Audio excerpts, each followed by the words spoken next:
There is an incredible and dangerous world, and it's not in deep space. This is Earth. This planet is huge, powerful, and in many ways even scary.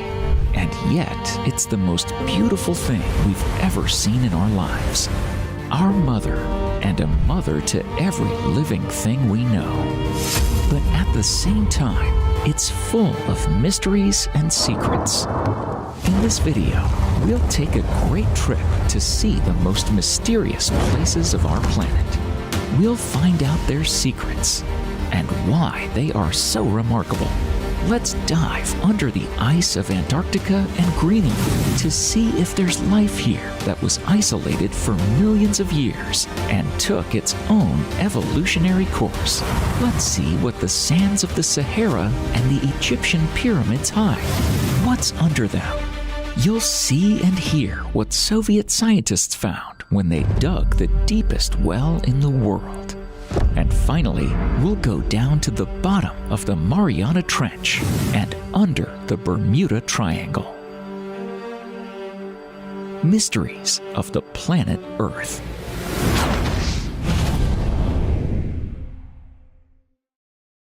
"53 million years ago, it was so warm here that the shores were filled with palm trees, and the air temperature rose above 20 degrees Celsius. And just recently, the temperature dropped to minus 89.2 degrees Celsius in this place. It is the 5th largest continent in the world. 99% of the mainland is covered with ice, which is on average 3 kilometers thick. It stores about 80% of all freshwater reserves on the planet. And you are not allowed to be here if you haven't removed your wisdom teeth or appendix.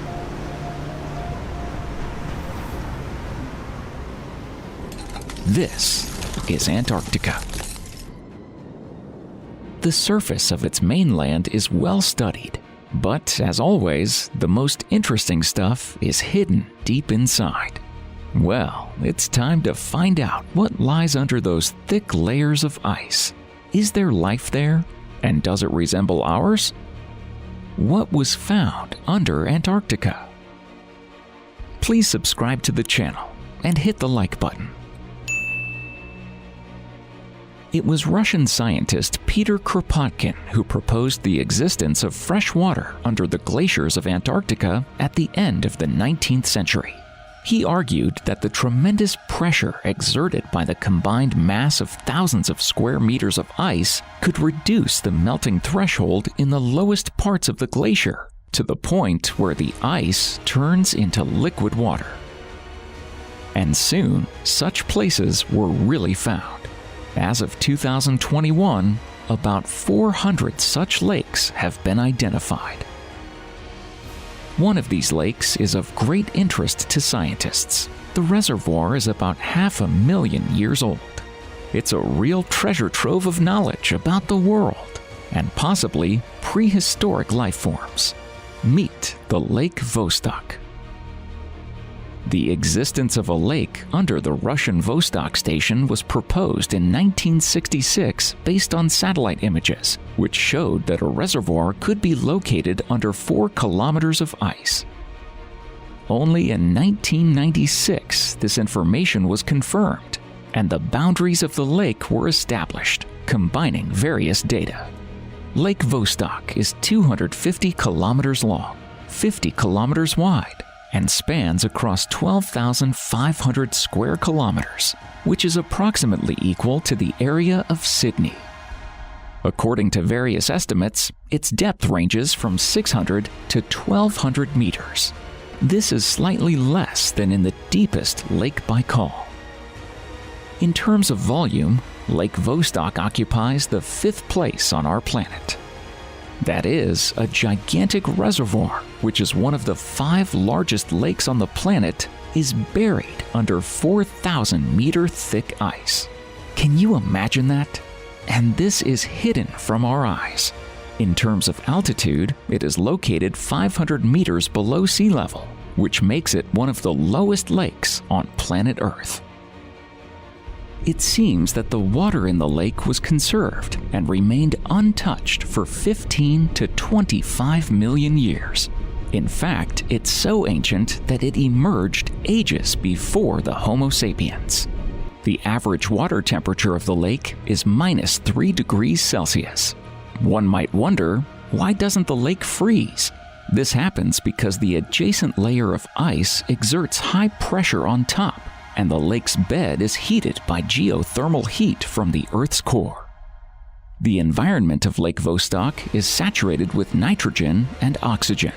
It is believed that the huge mass of continental ice, which creates a pressure of about 350 atmospheres, contributes to a high concentration of nitrogen and oxygen, which is 50 times higher than in ordinary freshwater lakes. Keep in mind that car wheels have a pressure of only 2 atmospheres. The lake's tremendous pressure poses an extreme challenge for survival. But what hides inside the lake? To find it out, scientists started to drill a well in 1989. In 1998, researchers working at Vostok Station dug one of the longest ice cores in the world. A joint team from Russia, France, and America drilled and analyzed a 3,623-meter-long ice core. The age of ice samples from cores drilled near the surface of the lake is estimated at 420,000 years. However, drilling was deliberately stopped at about 100 meters above the estimated boundary between the ice sheet and the lake's waters. This was done to prevent pollution of the lake from freon and kerosene, which kept the well from freezing. In November 2010, scientists presented the final environmental assessment of the project to the Environmental Protection Committee for the Antarctic Treaty, and they were given the green light to go ahead and sample the ancient waters. In 2011, drilling was resumed. In February 2012, Valery Lukin, the head of the Russian expedition to Antarctica, said that his team had only 50 meters left to drill to the surface of Lake Vostok. Then the thermal drill sensor detected liquid water. At this point, scientists stopped the drill and pulled it out of the hole. Removing the drill lowered the pressure beneath, pulling water into the well. The researchers allowed the lake's waters to freeze in a core, and a few months later took samples of this newly formed ice and sent it to a laboratory. But what did they find there? Before 1998, a team led by Scott Rogers from Bowling Green University in Ohio had discovered 3,507 unique gene sequences from ice samples taken about 170 meters above the surface of Lake Vostok. But this find was highly questioned by the scientific community. Sergei Bulat, a microbiologist at the St. Petersburg Institute of Nuclear Physics, believes that this is nothing more than contamination because his group examined the same set of samples and established that it was contaminated. Eski Willerslev, one of the world's most renowned ancient DNA specialists, is also critical of this find. He finds it suspicious that cultures that have been isolated for millions of years would be identical or almost identical to the known microbial sequences found outside the lake. This indicates that at least some of the sequences obtained are the result of contamination. Still, some of the discoveries have been confirmed. The first discovery was made in 2004 when an extremophile was found at a depth of 3,607 meters. These organisms use inorganic substances as the source of energy. Such bacteria are able to survive in extreme conditions. Keep in mind that they were found under 3,607 meters of ice. To put this in perspective, this is the equivalent to 3 Burj Khalifas stacked on top of each other, which coincidentally is the tallest building in the world. As studies have shown, these creatures live comfortably at temperatures of about minus 50 degrees Celsius. Presumably, they were originally found in warm reservoirs at the bottom of the lake. But that's not all. In 2014, Sergey Bulat announced the discovery of an absolutely unknown bacterium, which was named W123-10. It has already been found on the drill bit containing water from Lake Vostok. Sergey wrote a scientific paper on this and published it in the PubMed magazine. The most interesting thing is that the bacterium's only 86% genetically similar to all living things known to modern science. This is extremely low and proves that this bacterium has evolved separately from the outside world for millions of years. W123-10 might after all be the only basis for the hypothesis that we weren't always alone in the universe. Lake Vostok may have an environment that has been isolated by ice over millions of years. Theoretically, it might have similar conditions to those in the ice-covered oceans on Jupiter's moon Europa and Saturn's moon Enceladus. We can find something similar there too. Although Lake Vostok's size and mysteriousness are very intriguing, common sense dictates that we should start exploring more accessible bodies of water, so scientists focused on Lake Whillans instead. Lake Whillans is nothing like other lakes. The weight of the ice forces the water to rise under the glacier, causing the lake to sit on the side of a hill. This thin 2-meter-deep layer of water, which covers almost 60 square kilometers, is held in a pocket of low pressure created by the ice sheet. On January 27, 2013, scientists broke through the ice cover and reached the lake. Water under high pressure entered the well and filled its lower part by 30 meters.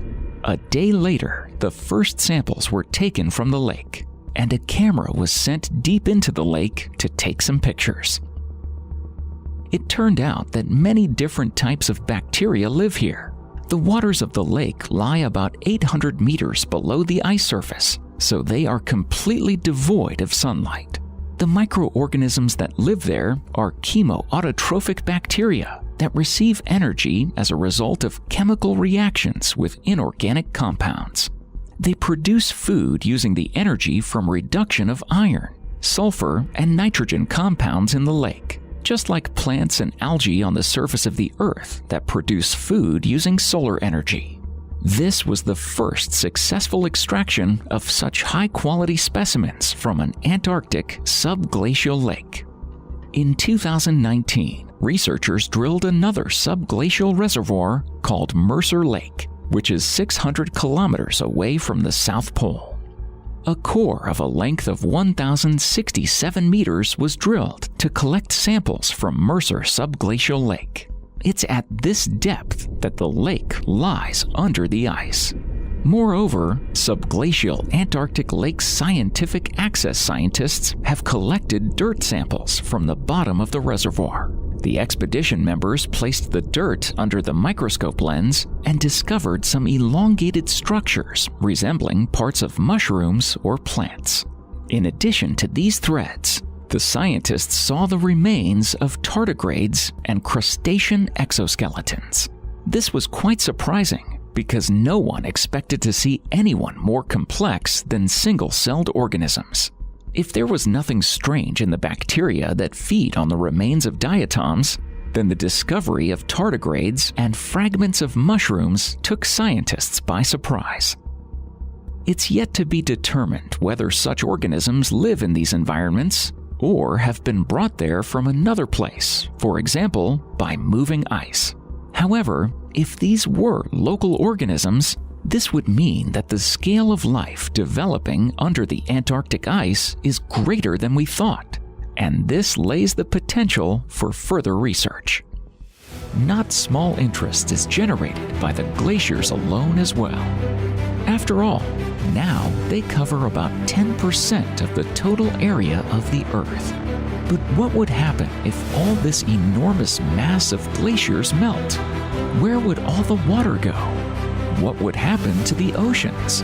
Would saltwater mix with freshwater? Further, you will learn what would happen if all the glaciers were gathered together in one place. What parts of the land would remain if all the glaciers melted? What would happen to Antarctica? And finally, what would happen to the flora and fauna? And how might the big melting change the length of day? These are just a few interesting facts. What would happen if all the glaciers melted? The total volume of ice on our planet is roughly estimated at between 25 and 30 million cubic kilometers. Even a person with a good imagination finds it hard to picture how it looks like. Let's try and say that if we were to pack all glaciers in one place, a 1 kilometer thick ice sheet would be larger in size than all of North America. Now, let's think what would happen if all that ice melts. Of course, the melting would not happen overnight. However, the current data we are going to share with you is very impressive. In a bad way. Back in 2019, the Intergovernmental Panel on Climate Change at the United Nations published a scientific report on the ocean and the cryosphere. The report resonated widely around the world. The study showed that even small glaciers could add up to almost as much of Greenland's ice. For example, from 2006 to 2015, Greenland lost about 280 billion tons of ice each year, while the remaining glaciers lost 220 billion tons. By comparison, Antarctica lost only 155 billion tons of ice during all that time. The total rate of rise of the ocean's surface during the nearest past years averaged 3.6 millimeters per year. It may seem insignificant, but in fact, changes in the climate accumulate gradually and may come in leaps and jumps. The prediction is that the rate of melting glaciers is likely to increase and accelerate.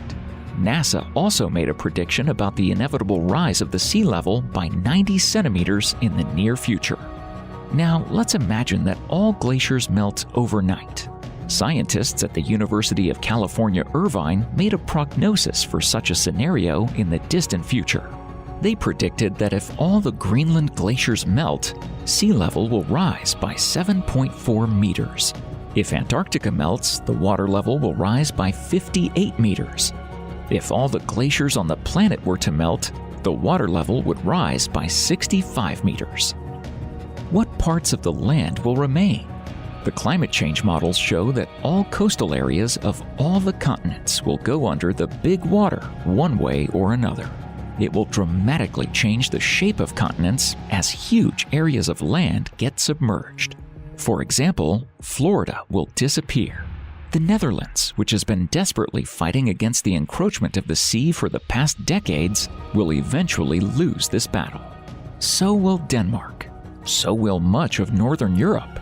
St. Petersburg will be underwater, and Venice will finally sink too. The Caspian Sea will become a real sea. Now, it is not even formally a sea, but a giant lake, as it is not connected to the ocean. After all the glaciers have melted, the Black Sea will cover the Caucasus to the east and make a new Bosporus to connect with the ocean. It will increase its size almost twice. China will experience huge floods as it loses part of its land to water. Water will cover the territory of Vietnam and the Philippines. Both countries will be badly affected. Dramatic changes will take place in South America. The Amazon River in Brazil will cease to exist because of a huge gulf formed on its place. It will greatly change the shape of the continent. The same will happen to the Parana and Uruguay rivers in the lower part of the continent. They will turn into a bay, and the city of Buenos Aires will disappear together with territories at least 100 kilometers deep into the continent.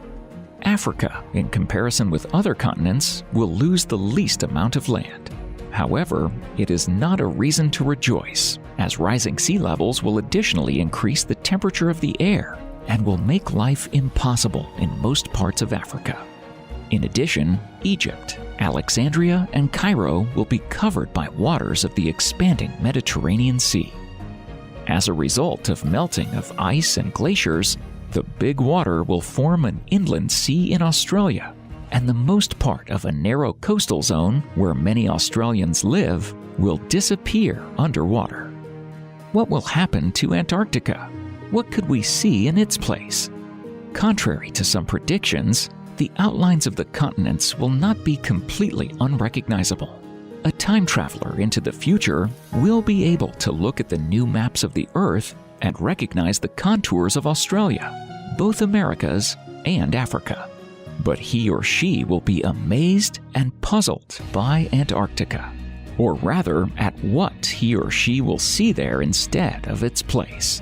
The familiar contours of Antarctica are an illusion created by our current climate. In fact, even at the current level of the ocean, if we remove all the ice from Antarctica and leave only the land, we will see a group of large and small islands. And when all the ice caps melt, it will be covered by water or become a large archipelago. What will happen to seawater, flora, and fauna? Almost all glaciers have sedimentary origin. They contain billions and billions of tons of fresh water. All melted water will naturally dilute the salty waters of the ocean, thus reducing its salinity. In turn, desalination will lead to a dramatic ecological catastrophe. Some species of oceanic flora and fauna are bound to be extinguished. It will upset the fragile ecological balance. Some species of plants and animals will die out, while others will suddenly and dramatically increase their populations. It could launch a large-scale chain reaction and cause a global ecological catastrophe in the ocean and land ecosystems. As the salinity drops in the ocean water, it will go up in the groundwater. The significant rise in the ocean level will push saline water deep into the groundwater. It will create more salinated soils, making irrigation of fields and growing most food crops difficult on that land. Decreasing ocean salinity will cause the currents to slow down or even stop. For example, the Gulf Stream, which warms the air around northern Europe, would cease to exist. Of course, with global warming, the British Islands would not be threatened by cold temperatures, but there could be other drastic consequences. And of course, there are lesser side effects of melting glaciers. You should know that ice has accumulated not even thousands, but hundreds of thousands, even millions of years. No wonder that glaciers have accumulated tons of toxins from volcanic eruptions and other disasters. When they melt, all toxins will be released into the ocean and atmosphere, which does not bode well for either. Moreover, there are other hazardous substances frozen and stored in the permafrost. Scientists warn about potentially dangerous chemical compounds, dormant ancient viruses and bacteria to which we have no immunity, or even nuclear waste dumps, which by then could have been abandoned and destroyed in the chaos of global disaster. What will happen to the climate in general? Glacial melting will not occur in isolation from other processes on a planetary scale. The phenomenon consists of dramatic causes and tragic consequences. Global warming will affect ecosystems as well as human health, livelihoods, food security, water supply, and economic growth in many ways. As it accelerates and more water advances onto the land, more coastline becomes uninhabitable. A scientific team of anthropologists, ecologists, and climate change specialists compiled an extensive report after comprehensive investigating, modeling, and researching on the global climate change. The article, Future of the Human Climate Niche, published in the Journal of American National Academy of Sciences, PNAS, drew the attention of the world. It revealed rather grim and frightening data. Predictions showed that the areas of our planet with the average annual temperature over 29 degrees will expand from 0.8% to 19% of the Earth's land area by 2070. The impacts are projected to increase steeply with the degree of warming. By the way, we want to remind you that 29 degrees Celsius is an average temperature of the Sahara Desert. Temperatures will rise not only in the currently uninhabited desert zone, but also in the densely populated areas with the highest birth rates on the planet. Large areas in South America, India, Africa, Northern Australia, and Southeast Asia could become hot, hostile, and uninhabitable. It could happen even before all glaciers melt. Let us think about the length of the day. It can seem that the day length is unrelated to melting. However, global warming could affect the rotation of the Earth. Let us look at the giant Three Gorges Dam in China on the Yangtze River. It only slowed the rotation of the planet by 0.06 microseconds. Not much, but it is not a zero. When the glaciers melt, water will be pulled from the poles toward the equator due to the Earth's rotation around its axis. That is why the Earth may slow down the speed of rotation and the day will become longer by 10 to 20 seconds. Seconds added to the day do not worry mankind because humans will face more survival challenges. Currently, about 40% of mankind live close to water at up to 70 meters above sea level. As the water level rises, coastal cities and entire islands will be submerged. Cities and countries, like the Netherlands and Japan, may disappear. The governments invest billions into the programs to postpone the inevitable flooding. Sooner or later, those 40% of people will have to move inland, leaving the coastal cities behind. The livable areas will be overpacked. Humanity will experience the brunt of overpopulation. The flooding of the densely populated ports of Calcutta and Shanghai will cause not only human suffering, but also economic losses. Melting will destroy seaport infrastructure and disrupt the intercontinental trade, as all ports will have to be rebuilt. The fishing industry will have to be fundamentally overhauled. Water will also cover much of the fertile land. Therefore, agriculture and the entire food sector of the world economy will be affected. Any good news? Oddly enough, yes. Along with cataclysms, scientists point to possible positive environmental and economic outcomes of the Arctic ice caps and icebergs melting. Unfortunately, it is a small solace, as it will in no way compensate for the losses. We can only hope that it can provide opportunities for the adaptation of human life in fundamentally new conditions. The list of opportunities is not shot and will be presented gradually. Many experts believe that by 2100, most of the Arctic waters will be completely free of ice, which would open new routes for maritime cargo transportation. A new route between Northern Europe and the countries of Asia will open through the North Sea. It will be 40% shorter than the route through the Suez Canal. At present, the Northern Sea route is passable only for caravans led by icebreakers during short summer months. The recession of glaciers will bring new opportunities for mining. The Arctic shelf, for example, is one of the most promising sources of hydrocarbon reserves, and Alaska hides large deposits of gas, oil, copper, and nickel under ice. Territories which are now inaccessible in terms of subsoil development, Antarctica and Greenland, may offer the salvation for mankind after loss of many areas of mineral deposits.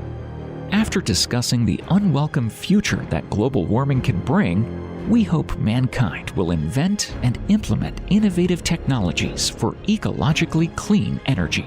We can stop and reverse global warming to save our planet. Mankind must live more responsibly and reduce its carbon footprint to prevent future catastrophes. Fortunately, there is time to make changes for the better. All we need is a will and determination to change for a better future so we can avoid a grim scenario. As we just learned from the video, it is better for mankind never to see what is covered by Antarctica ice. But we know how another biggest desert on the Earth looks like. It yields in size only to Antarctica. There is nothing but sand all around. In terms of area, it is about half the size of Russia, or the entire size of Brazil. It is the Sahara Desert. Relatively recently, life flourished on these vast territories in an impressive variety. But then, something went wrong. What's under the sands of the Sahara? To begin with, let's start with the basic information about the Sahara. The desert is really huge, 4,800 kilometers from west to east, and 800 to 1,200 kilometers from north to south. It occupies 30% of the African continent. Its area is 8.6 million kilometers. That's more than the territory of Brazil. Is this whole vast area just sand? No. Many people would be surprised, but sand covers only 20% of the Sahara. In those places, you can observe the typical, well-recognizable landscape with picturesque dunes. The average thickness of the surface sand layer is about 150 meters.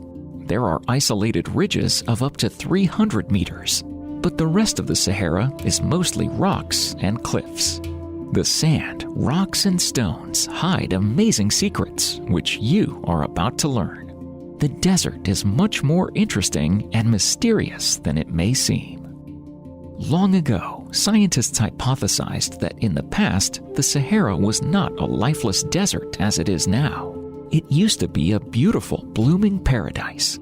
However, for the lack of convincing evidence, it remained only a theory until recently. Scientists found something unexpected, hidden right in front of their eyes. Under the sands of the desert, scientists found a huge reservoir, which clearly was not part of any of the ancient seas. It turned out to be left from an ancient paleolake formed about 250,000 years ago, when the Nile broke through a low channel in the area of today's Wadi Tashka Bay on Lake Nasser. The water flooded the eastern Sahara, forming a lake that at its peak covered more than 108,000 square kilometers. The size of the ancient lake was 4 times bigger than Erie, or 2 times bigger than Lake Michigan. There was also a smaller lake, about 48,000 square meters, formed at the same time. Traces of both lakes were first discovered in 2010 by U.S. National Air and Space Museum geologist Ted Maxwell and his colleagues, studying data from one of the Space Shuttle's radar topography missions. Using images of waterborne and windborne sediments, as well as stable rocks visible with radar under the desert sands, geologists could draw contours of an ancient megalake. The extreme aridity of the desert contributed to obtaining precise data on the prehistoric secret beneath the Saharan sands. The low humidity and the uniformity of the geological structure allowed the radars to catch all detailed features of the subsurface. Scientists located fossil fish remains found in the sediments about 400 kilometers west of the Nile River at about 250 meters above sea level to mark the lake's highest shoreline. By combining the data into one model, the researchers confirmed that the Nile once flooded the entire Kisiba-Tushka Depression in Egypt, creating a giant lake. The location of Paleolithic human settlements near the Salima and Tarfawi areas of Egypt also points to a presumed lake. The lake existed for many thousands of years, supporting the spread and development of a wide variety of flora and fauna. However, due to its abrupt emergence, it was doomed in the long run. The water was receding and evaporating faster than it could replenish itself. Eventually, the lake dried up, and its bottom was swallowed up by sand. But life continued to thrive in the area. Many scientific studies show that at least 5,000 years ago, the Sahara was covered in lush vegetation and filled with life. Why? In 2015, scientists could provide a comprehensive explanation to answer the question. In 2015, the Nature Communications Journal published an article that stirred up scientific circles with the results of new research. With the help of the radar observation scientific tool Pulsar, phased array-type L-band synthetic aperture radar from the Japanese satellite ALOS, Advanced Land Observing Satellite, scientists discovered the bed of a large river with an extensive network of tributaries. The Tamanrasset River is an enormous paleo river believed to have flowed through West Africa as recently as 5,000 years ago. Its sources were supposedly in the south of the Atlas Mountains and the Ahagar Mountains in modern Algeria. The river was named Tamanrasset after the oasis town in Algeria located in that area. The river, with its numerous tributaries, was over 500 kilometers long and flowed into the Atlantic Ocean in the region of Mauritania. Scientists believed that in ancient times, the Tamanrasset River basin was abundant in animals and plants. It completely dried out over 2,000 years. If the river existed today, it would have been the 12th longest among the rivers on Earth. There is scientific speculation that the river was impermanent. It may have been appearing and disappearing for the past 245,000 years. The period coincides with the existence of the ancient lake in question. In any case, the river was a valuable water source that made the area in the middle of Africa into a blooming green paradise. Even nowadays, some traces of big water can be found there. They are famous oases of the Sahara fed by currents and underwater reservoirs hidden under the sands.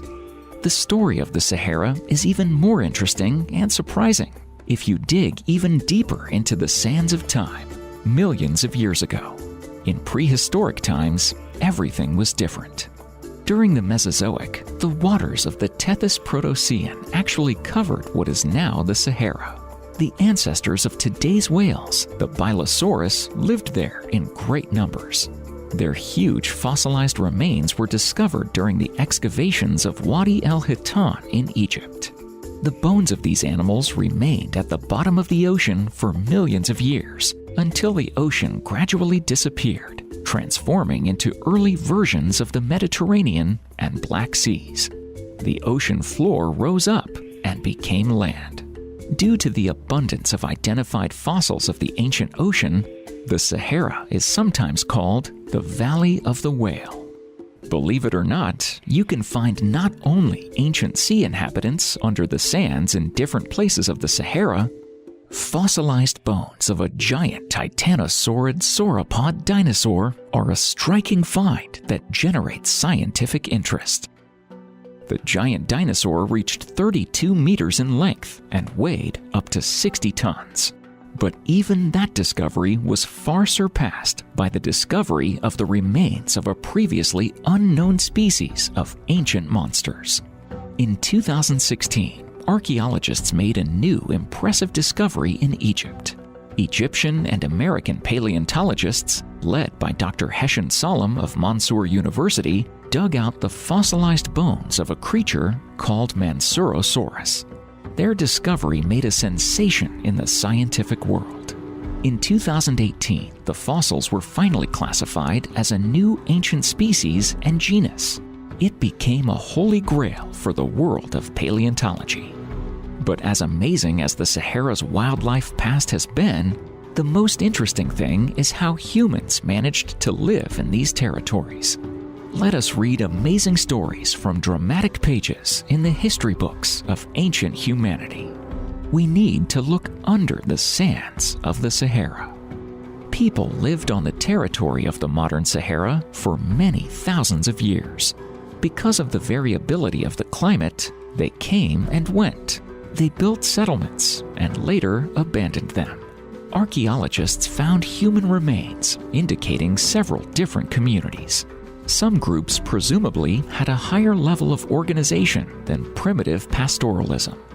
The lowlands of the Fayoum and the Nabta region, with their large amount of sediment, as well as the oasis of the Bir Kasiba, became habitable at a certain point due to increased rainfall. The population migrated down the Nile, and from the 10th millennium BC spread across the eastern Sahara. From the 7th millennium BC, large settlements with a high degree of social organization were located there. Pottery was discovered in Napt, with the earliest samples dating to the 6th millennium BC. It is decorated with complex colored ornaments and resembles in style the Nile Valley ceramics near Khartoum. Archaeological findings indicate a higher level of social organization than the one in the Nile Valley. It is important that several ancient megalithic compositions have been discovered at Napt. Presumably, they are archaeo-astronomical monuments of antiquity, like Stonehenge. There is a high probability that at least one of these megalith structures is a calendar circle, one of the first in history. At the same time, scientists, including astrophysicist Thomas J. Brophy, suggest that these structures had applied religious meaning. According to him, the sacred symbols in the archaeological records of Nabta Playa date back to the 5th millennium BC. Their simple meaning conveys topics of great practical importance to nomad life: cattle, water, death, earth, sun, and stars. There are more man-made structures of historic interest buried under the sands of the Sahara. These are fortresses built by the Garamantes, the ancient people of the Sahara mentioned by Herodotus. They inhabited most of the territory of the Sahara from 200 BC to 700 AD. It was already a desert, but the Garamantes learned how to extract water and built canals that irrigated fields and farms and provided drinking water to towns and fortresses. Three-dimensional satellite images allowed scientists to see the smooth edges of ancient man-made channels hidden under the sands. But the dry climate gradually took over. As the channels dried up, the sand swallowed the settlements. Let us reassure our knowledgeable audience that talks of extraterrestrial creatures belong to science fiction. At the same time, the Sahara keeps evidence of interplanetary events that have survived in its sands. On the lifeless sandy Barshans and rocky plateaus, you can find a very rare mineral called Libyan desert glass. This glassy rock is 98% silicon oxide, SiO2. At first glance, Libyan glass looks like regular broken bottle glass of yellow-green color with numerous shades. Libyan glass has been known since ancient times. It was used to make the scarab beetle, a symbol of fertility for the ancient Egyptians, which decorated the medallion of Tutankhamun, one of the ancient Egyptian pharaohs. The medallion was first discovered by British archaeologist Howard Carter during the opening of Tutankhamun's tomb in 1916. The question of the origins of the Libyan glass is uncertain. Libyan desert glass has been dated as having formed about 29 million years ago. There is no generally accepted theory of its origin up to date. Most scientists believe that the glass formed during meteorite impact on Earth. The glass has high-temperature minerals such as batalayite, ZrO2, and muassonite, SiC, which require temperatures above 1,600 degrees Celsius to form, hotter than any igneous rock on Earth. Proponents of the comet hypothesis believe that Libyan desert glass is an altered material of comet nuclei. However, there is not enough reliable data to prove the comet hypothesis. That is why it has not yet found broad support in the scientific community. The same could be said about the meteorite hypothesis. There were no meteorite craters located near most of the Libyan glass places. It changed in 2007 when the Kibera crater, with a diameter of 31 kilometers, was discovered 100 kilometers away from the site of glass finds. Perhaps the Kibera crater can explain the origins of Libyan desert glass. The Sahara Desert holds many more amazing secrets. The most amazing fact about it is that it used to be like the blooming green Garden of Eden in the distant past. But the same can be in store for the future. According to Kathleen Johnson, assistant professor of Earth Systems at the University of California, Irvine, The Green Sahara period, also known as the African Wet Period, was caused by the Earth's ever-changing orbital rotation about its axis, a pattern which repeats itself every 23,000 years. Hence, in as little as 10,000 years, the Sahara could once again turn into the Garden of Eden. However, those estimations can be off because of anthropogenic emissions of greenhouse gases, which cause climate change. It is unclear when the Sahara will become green again, or if it will happen at all. Without waiting for 10,000 years, it is possible to visit a Garden of Eden on the other side of the Earth right now. It is the world's oceans. The world's oceans are so poorly explored that if you dive deeper than 3,500 meters, there is a good chance that you will encounter a new species of animal unknown to science. Today, we're going to dive deep to the very depths. We'll find out how the floor of the ocean looks, what the ocean consists of and what happens there, and who or what we can find there. We are going to dive into those very troughs where the underwater conditions are practically alien. What was found in the deepest places of the ocean? So, our imaginable submersible sets off. We will make short stops at important marks until we get to the bottom. 40 meters. It is the maximum depth for pearl collectors diving without any scuba diving equipment. They do it by holding their breath.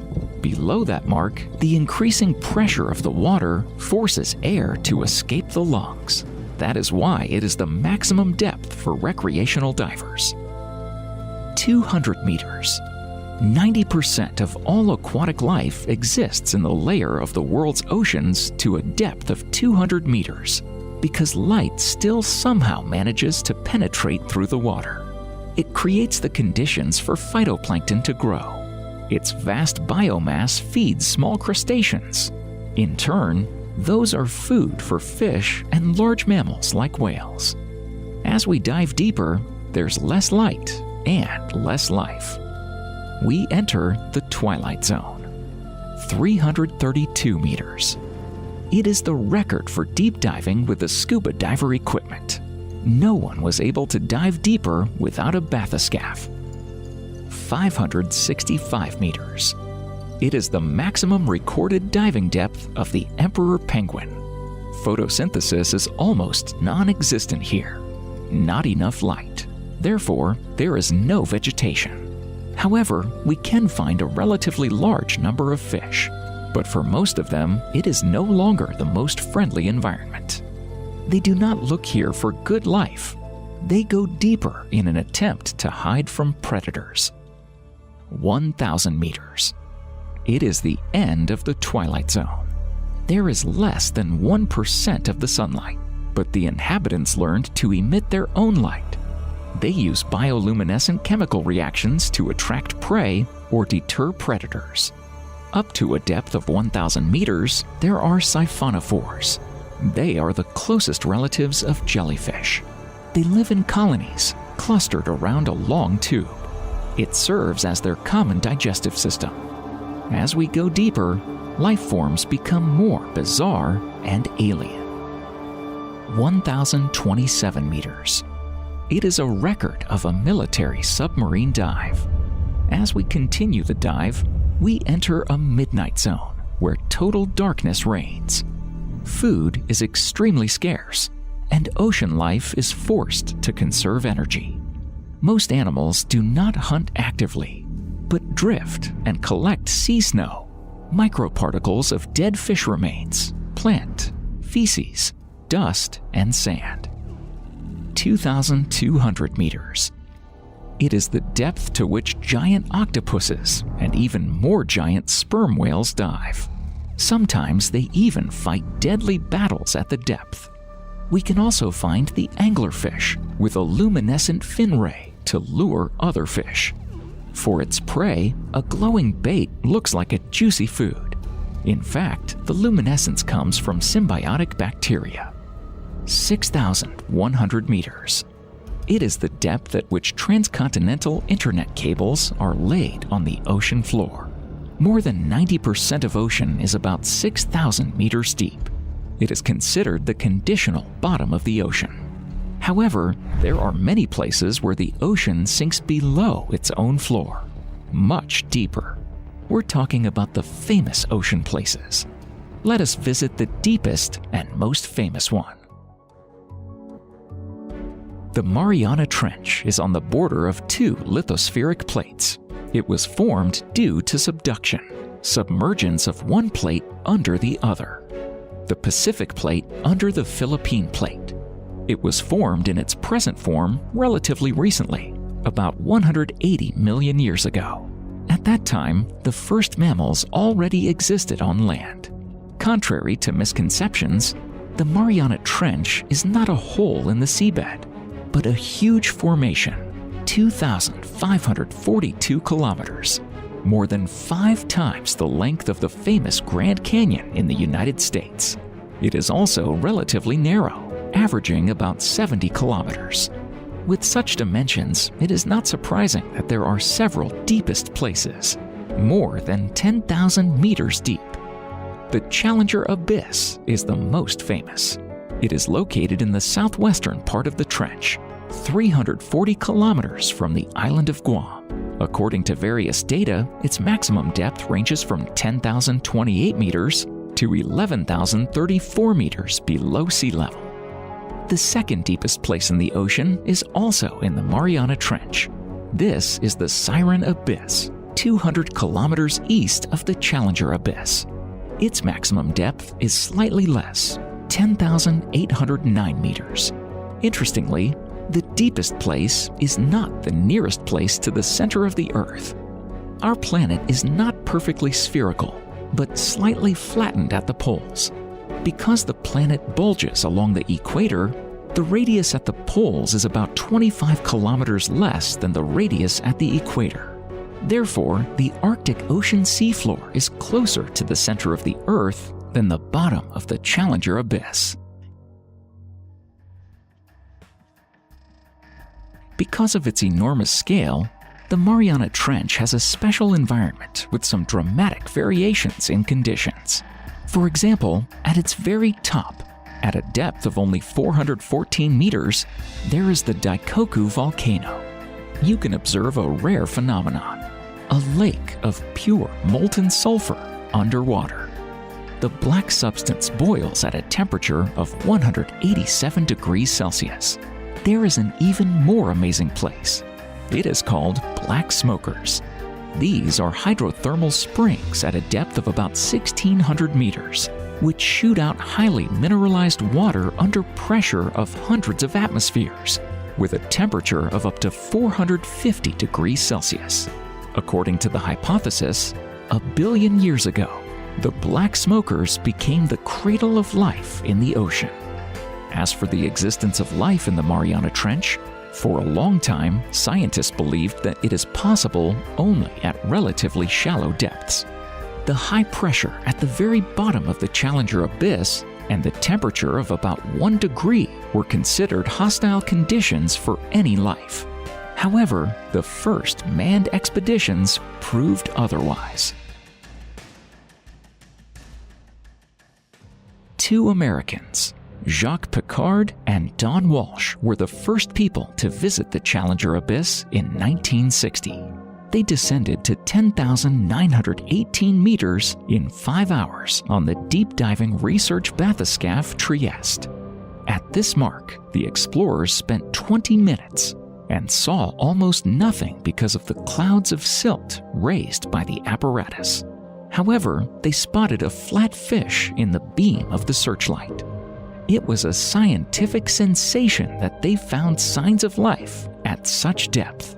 However, the mere spotting of fish was inconclusive, and the scientific community braced itself for years of waiting for the next expeditions. The wait till March 24th, 1995. On that day, a Japanese probe Kaiko was lowered to the maximum depth of the depression and recorded a level of 10,911.4 meters. It also brought back samples of silt, where scientists discovered microscopic living creatures. Foraminifera are single-celled organisms with a mineral skeleton. In July 2011, another research expedition used special models, drop cams equipped with digital video cameras and powerful flashlights, to explore the deepest places of the ocean. The most impressive find was a gigantic foraminifera. It was huge for single-celled organisms, over 10 centimeters in size. The next expedition was taken in 2012 by Hollywood filmmaker James Cameron on the one-person human-occupied vehicle Deep Sea Challenger. Later, scientists found about 200 species of invertebrates in soil samples brought back. Finally, in December 2014, another expedition reached a depth of 8,145 meters and found complex multicellular organisms. Scientists found previously unknown fish, which looked like snailfish. The fish is considered the record holder for deep water. There are no other fish there except snailfish. The good news is that that species has no natural enemies at this depth. Now, let's go almost to the opposite side of the globe to look into another interesting oceanic depression. The Puerto Rican Trench is located on the boundary between the Caribbean Sea and the Atlantic Ocean on the site of a geological pit. It is the deepest depression in the Atlantic. Its lowest point is at 8,376 meters. It is called the Milwaukee Depth, in honor of the U.S. Navy ship Milwaukee, the ship that first found it. The notorious geographical discovery was made on February 14, 1939, but the exact depth was not measured until 2018. It was found by state-of-the-art equipment, the Kongsberg EM-124 multi-beam sonar. Later, a retired U.S. Navy officer turned private equity investor Victor Vescovo completed a first manned dive on the roster into the Puerto Rico Trench, the deepest point at the Atlantic Ocean, on December 19, 2018. Like many other deep places in the ocean, it is a very turbulent place geologically. Seismic activity has already had catastrophic consequences for the neighboring islands, especially the island of Puerto Rico. On October 11, 1918, due to a 7-point earthquake, a tsunami wave struck the west coast of the island. More than 100 people were killed, and the damage amounted to tens of millions of dollars. Some geoscientists believe in the possibility of a powerful volcanic eruption in the near future, which in turn will cause a disaster. There is a geological anomaly associated with the Puerto Rican Trench. According to NASA, there is a super dense geological formation under the trench. It is so dense that it has an increased gravitational impact on the ocean's surface, causing it to subside slightly. It explains a negative impact on the accuracy of navigation devices. The fauna of the trough is fascinating. In 2012, a robotic bathyscaphe descended to the bottom of the trough and photographed a swarm of amphipods, small crustaceans. They were caught and brought to the surface for analysis. The same expedition video recorded invertebrate creatures, which in no way should be here. Later, Dr. Stace Beaulieu of the Woods Hole Oceanic Institution identified one by its soft, dark carcass length of 10 to 20 centimeters. It turned out to be a sea cucumber of the genus Peniagon. He also recognized a representative of the crustacean family, Monopsidae, in another creature. The fact of their existence at such extreme depths forced scientists to make serious adjustments to the theories about the survival of species. Now, let's look into the Kermadec Trench in the Pacific Ocean. It is located at the eastern foot of the Kermadec Islands and connects to the Tonga Trench in the north. Its length is about 1,200 kilometers. It was discovered in 1889 by an expedition of the British ship Penguin. The depth is also only slightly less than the Mariana Trench, 10,047 meters. The trench is interesting with its specific animal species discovered by research expeditions. For example, in 2012, the amphipods Alicella gigantea were found at the bottom of the depression. Their size puzzled and confounded scientists. They were up to 34 centimeters long, while most of the crustaceans found elsewhere are much smaller, about 2 centimeters long. The gigantic size is a paradox resulting from extreme living conditions at great depths. Deep-sea fish of the Liparian family were also found in the trench. To be more precise, it is a special biological species, Notoloparus kermidescensis. It is the second deepest fish with a very narrow range of depths, from 6,472 to 7,561 meters.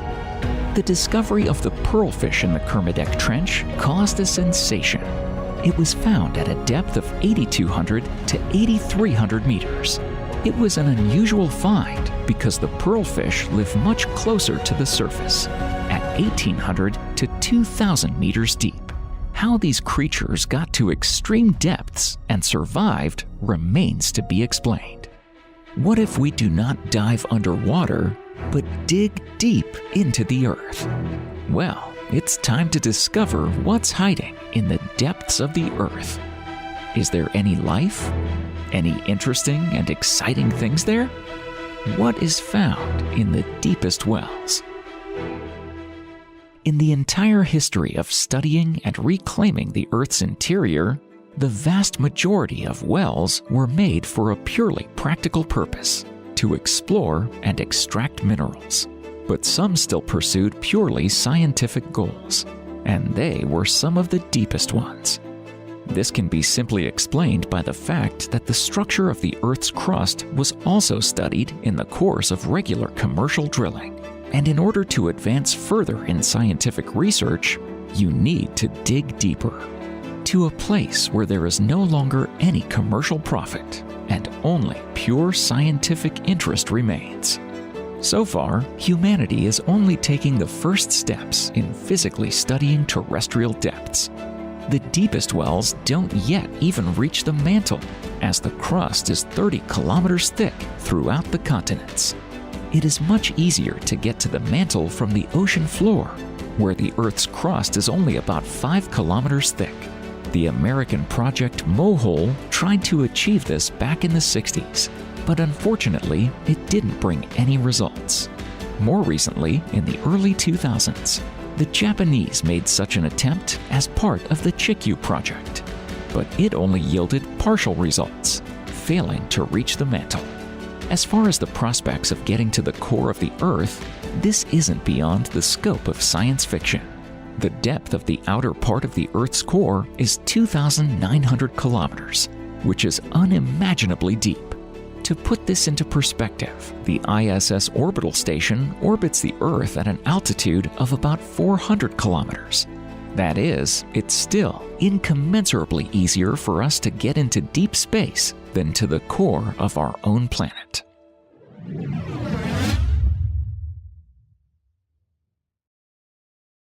The legendary Kola Superdeep always remains the record holder for a number of amazing discoveries.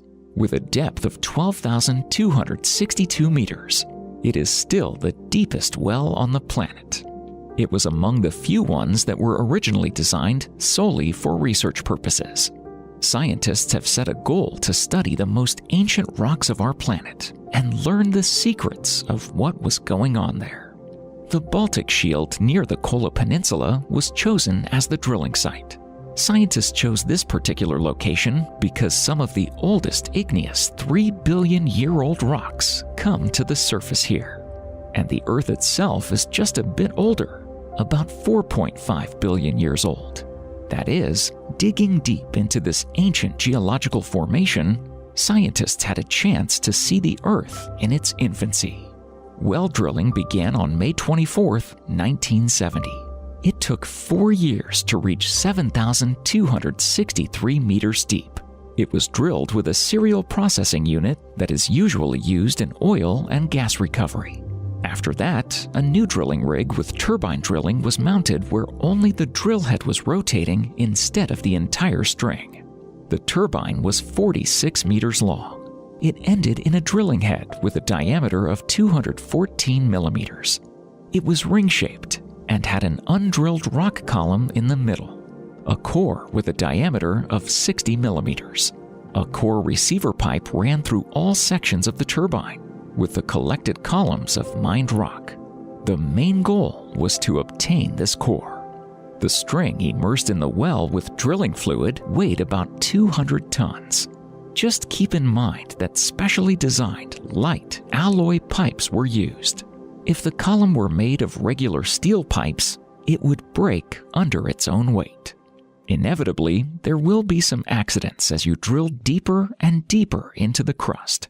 The most dramatic one happened after a team took some time off to participate in the International Geological Congress in Moscow. On September 27, 1984, they got back to work. And this became the most unfortunate day in the history of the Kola Superdeep. The well didn't forgive being left unattended for a long time. When the team stopped drilling, some of the walls that weren't fixed with a cemented steel pipe became deformed. The column was lifted as usual, but then it jammed and broke when the team was trying to remove it. A turbo drill and 5 kilometers of drill pipes remained in the well. 5 years of work went down the drain. Of course, the work went on. Several drilling attempts were made to bypass a challenging area with stuck equipment. This is a well-established practice that involves drilling a new route from a certain point. There were quite a few difficulties and accidents. The team hit a dead end quite a few times. Therefore, the well is not structured as a single line, but rather a complex route with multiple branches resembling some bizarre giant planet. It took the team another 6 years to reach the depth of 12 kilometers once again. In 1990, the maximum of 12,262 meters was reached. Keep in mind that the thickness of the Earth's crust on land reaches 30 kilometers. The well was over 12 kilometers deep and was the greatest engineering achievement at that time. But it didn't even reach half of the crust's thickness, which is itself very thin on a planetary scale, especially when compared to the underlying almost 3,000-kilometer thick mantle. This was followed by a few more accidents, and people lost hope of getting any deeper than that. We've done everything possible from an engineering standpoint back then. It seemed as if the Earth no longer wanted to reveal its secrets. And so, the drilling stopped in 1992. Despite the fact that we've reached over 12 kilometers depth instead of 15 kilometers that was initially planned, the Kola Superdeep project proved to be more than successful from the scientific standpoint. Researchers received valuable information every few meters of drilling. We were quite glad to discover a new ore horizon, such as fairly shallow industrial deposits of copper-nickel ore at a depth of about 1.6 kilometers. An even more interesting find was a geochemical anomaly, a rock layer with a high gold content of up to 1 gram per ton. The only thing is, this layer was discovered as deep as 9.5 kilometers, where it is unprofitable to extract the valuable metal. But this still had scientific value. In addition to practical data on subsoil useful for industrial applications, scientists received groundbreaking information on the real structure of the Earth's crust.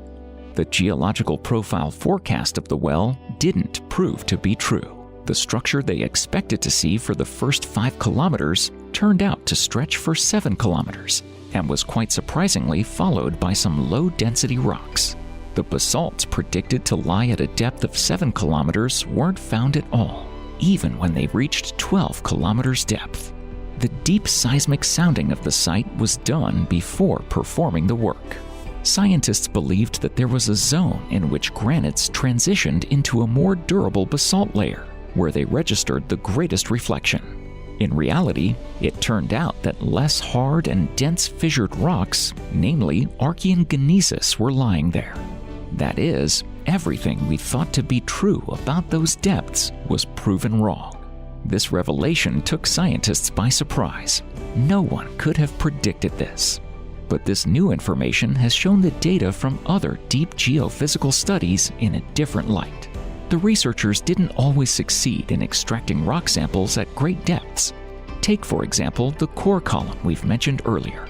When raised to the surface from a great depth, even such an exceptionally hard material as granite crumbled due to the pressure drop. Scientists often need to deliberately slow down the lifting of the core, even taking a few days in order to preserve the sample in its original form. Scientists were even more surprised by the depth's temperature and how it changed as they moved deeper. At first, the temperature was expected to increase by about 11 degrees per kilometer. However, at a depth of 2.2 to 7.5 kilometers, this figure has already jumped to 24 degrees per kilometer. It turned out that the temperature was about 70 degrees Celsius at 5 kilometers depth, and climbed to 220 degrees when they reached the 12-kilometer mark. This is much higher than was initially predicted by scientists. Quite amazingly, 14 types of fossilized microorganisms were found at the depths that were believed to have no organic matter, and those deep layers were over 2.8 billion years old. At even greater depths, where there are no sedimentary rocks, the researchers found a huge concentration of methane. And all of this is just the part that the general public can easily understand about all the amazing discoveries made at the Kola Superdeep. Humanity was humbled once again about how little we know about our own planet. The Kola Superdeep also holds another record for the number of hoaxes. The most popular legend says that having reached a certain depth, the microphones on the drilling module recorded eerie, non-technogenic sounds.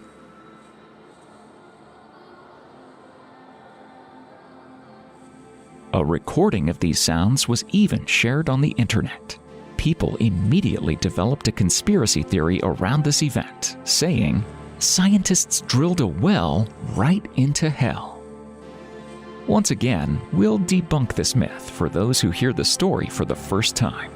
Firstly, there were no microphones on the drilling equipment at the Kola Superdeep. There were sensors that recorded environmental fluctuations, but this had nothing to do with the sound recording, at least in the common sense of the word. Secondly, one of the Finnish newspapers became the primary source of the urban legend about the hellish drilling rig, which coincidentally released the publication on April Fool's Day, April 1st. However, there were some strange incidents at the Kola Superdeep, which might have indeed inspired some hoax makers. One of these events was a major accident that happened under strange circumstances. The director of the Kola Superdeep Research and Production Center, academician David Guberman, gave the best account of what happened in his interview. When asked about this mysterious story at UNESCO, I didn't know what to say. On the one hand, it's complete BS. On the other hand, as an honest scientist, I couldn't say that I know exactly what happened here. A very strange noise was recorded, followed by an explosion. A few days later, nothing of the kind was found at the same depth. So after all, things at the Kola Superdeep are not as simple as they seemed to be. Who knows? In 1995, the project was closed and the well itself was sealed. Perhaps the next generation of scientists following Guberman's steps will see for themselves what happened there.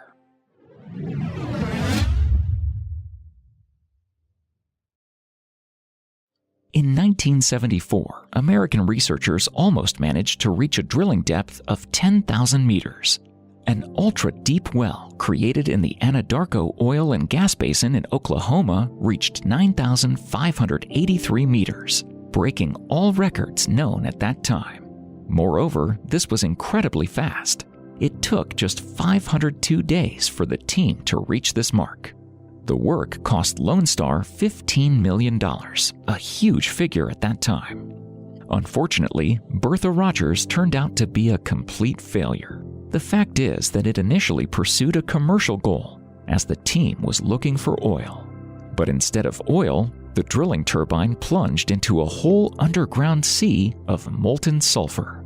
This reminded many people of the underworld. Due to its futility, the project was quickly closed, and this was the end of the story. Something much more interesting happened a decade later in the other part of the globe.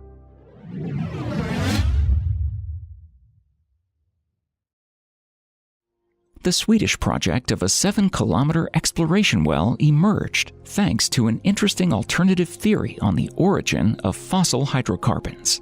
In the 1980s, the scientific community hypothesized that oil and gas were formed not from perennial layers of dead planets, but from the so-called mantle fluids. These are hot gases and liquid mixtures saturated with hydrocarbons, which are formed in the mantle and seep into the Earth's crust on their way up. This bold assumption had certain implications. Since hydrocarbons are formed in this way, oil and gas reserves can be contained not only in sedimentary, but also in volcanic and metamorphic rocks. The theory was not only of scientific, but also commercial interest, and many people wanted to test it. The project was quickly funded, and Sweden decided to conduct a large-scale experiment. Scientists chose the Siljan ring crater with a diameter of 52 kilometers for drilling. According to geophysical data, calcined granites lay at a depth of 500 to 600 meters, which could cover the underlying hydrocarbon reservoir. Scientists have measured gravitational deviations with great precision. This information is highly valuable in understanding the composition and density of rocks occurring in the depths. The results indicated the presence of highly porous rocks at a depth of 5 kilometers, which presumably contained oil and gas. The drilling results themselves came as a huge disappointment for scientists and investors who invested $60 million in this project.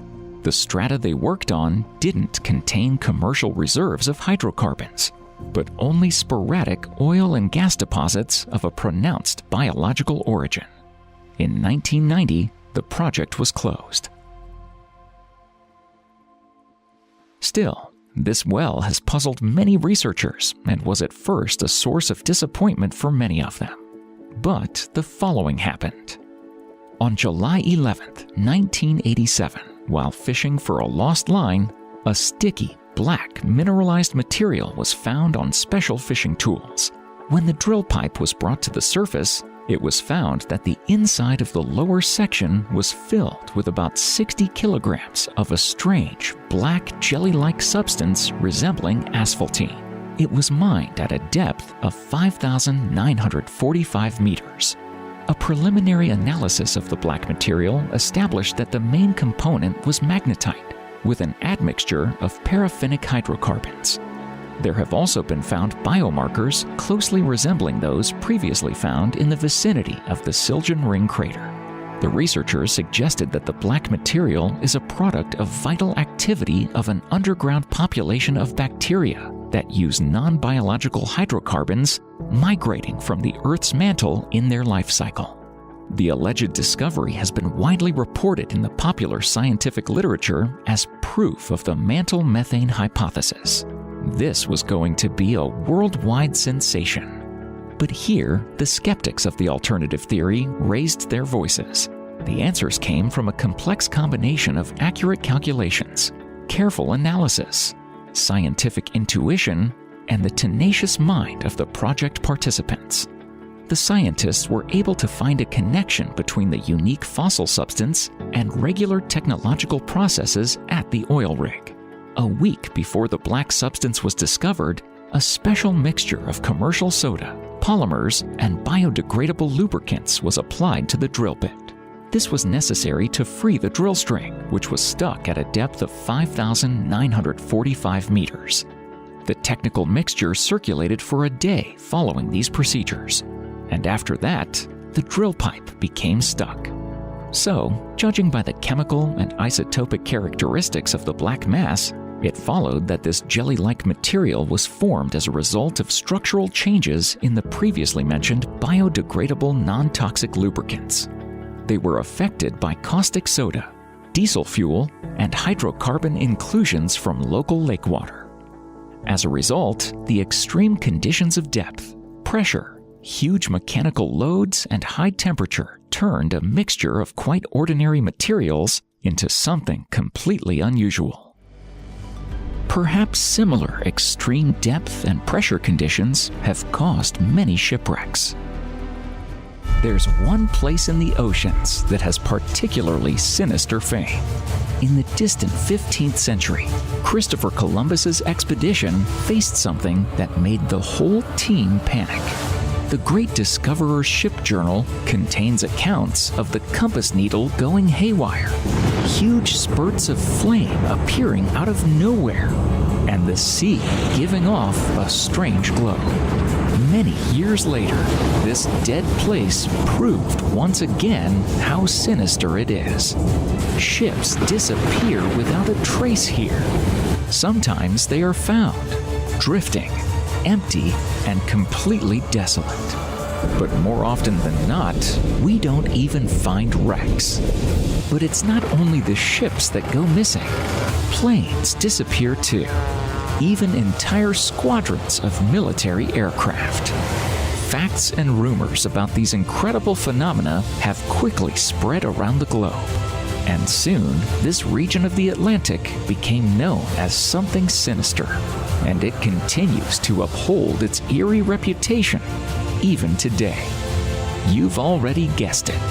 This is the Bermuda Triangle. What kind of supernatural power is hidden under its waters? And what does science say about all this? The Bermuda Triangle. For starters, let's refresh the most notable incidents that brought the Bermuda Triangle its loud and sad fame. The training sailing ship HMS Atalanta left the Royal Navy dockyard in Bermuda for Falmouth, England on January 31st, 1880. The ship didn't reach the British Isles. It hasn't even left Bermuda. It simply disappeared without a trace. It was assumed that the ship sank after encountering a severe storm on its route, and that the crew wasn't experienced enough to handle the situation. At that time, the whole world was eager to learn about the ship's fate. When the ship went missing, the Admiralty received over 150 telegrams and 200 personal calls from concerned friends and relatives. The missing ship made headlines, and the public demanded an explanation. People came up with all kinds of plausible theories, but neither the wreckage nor the bodies of the dead, let alone survivors, were found. HMS Atalanta's disappearance has remained a mystery. The coal carrier Cyclops, loaded with manganese ore, left the island of Barbados on March 4, 1918. A few days later, it disappeared without a trace, along with a 309-people crew. This incident is responsible for the highest number of non-battle casualties in U.S. Navy history. There are many hypotheses regarding the loss of the USS Cyclops. Some people blame a strong storm, others blame the overload and the structural damages caused by cargo, and others even suggest an attack by the Imperial German Navy. But the fact remains, the ship disappeared without a trace in the ocean area that later became known as the Bermuda Triangle. This is a 5-masted commercial schooner, Carroll A. Deering, built in 1919. On January 31, 1921, it was discovered by the Coast Guard on Diamond Shoals near Cape Hatteras, North Carolina. The ship ran aground, and the Coast Guard was ready to rescue people in trouble. But it turned out that there was no one to save. The ship was empty. No crew, no passengers. Unfortunately, further search efforts for the missing people didn't yield any results. As usual, there are multiple hypotheses explaining this incident. From a pirate attack to the inexplicable disappearance staged by the team itself. Flight 19. This was one of the most famous and sensational incidents, and it happened not with a ship, but with a whole group of aircraft, which inspired researchers to come up with more and more paranormal explanations of the Bermuda Triangle.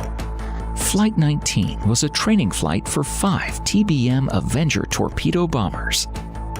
According to the squadron's flight plan, they had to go 141 miles east of Fort Lauderdale, then 73 miles north, and then back for another 140 miles to complete the training. The aircraft never returned to base. The entire squadron disappeared over the Atlantic on December 5, 1945.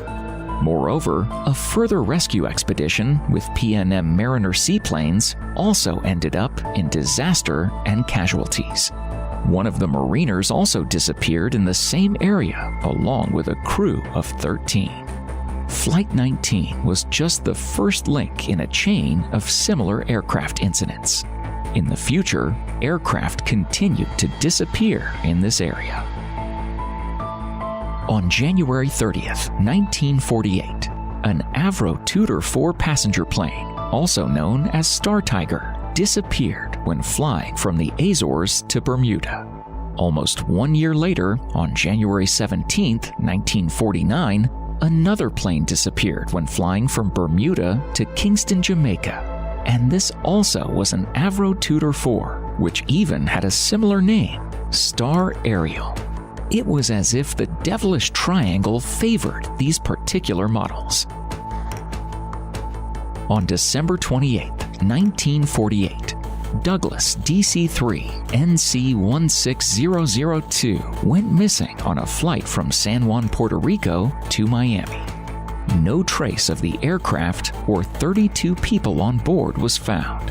The Civil Aviation Board's investigation found that there was not enough information to determine why it disappeared. On September 26, 1955, a pleasure yacht, Connemara 4, was found adrift in the Atlantic south of Bermuda. The ship was empty, with no crew or passengers. The people were never found. It seemed strange that the yacht was intact, and it's unlikely that the crew would have voluntarily left it without a clear threat of drowning. And planes again. On August 28, 1963, a pair of U.S. Air Force KC-135 Stratotankers collided and crashed into the Atlantic 300 miles, 480 kilometers west of Bermuda. There are no more mysteries here. Well, they collided. Such things happen. But again, why in the Bermuda Triangle of all places? One can't help but think that things are not as easy to explain as they might seem. Judging by the dates, you might think that all this happened a long time ago, but that's not the case. The next incident happened just recently. The 29-foot Mako Cuddy cabin with 20 passengers on board was reported missing a day after it was due to arrive in Lake Worth after crossing the Gulf Stream from the Bahamas. It was last seen on December 28, 2020. Looking for the ship or passengers yielded absolutely no results. There were no records of any distress signal. Search efforts involving aircraft and boats lasted 84 hours and covered an area of 17,000 square miles, which is about twice the size of the state of Massachusetts, but to no avail. These are just a few examples. In total, there are dozens of recorded strange incidents that happened in the Bermuda Triangle area. People have come up with all sorts of theories, bold assumptions, and skeptical revelations concerning the Bermuda Triangle and its strange events. And of course, a lot of research has been done in this field. You'll probably be surprised to hear that for all its mystery, the Triangle area is one of the most explored places in the oceans. But it's not only because of the mysterious disappearances of ships and airplanes. many expeditions were sent to the area of the Bermuda Triangle to study the Gulf Stream, the ocean's influence on the weather, the seabed and its minerals, as well as the geological structure of the Earth's crust deep under the ocean floor. Those who consider the Bermuda Triangle to be a true death trap are right, at least from one perspective. This is indeed an extremely complex ocean region. Huge shoaliness and deep water depressions, a complex system of sea currents, and intricate atmospheric circulation all coexist in this region. And now you'll learn all about it. Let's start from the very seabed. The bottom configuration in this ocean region is well studied.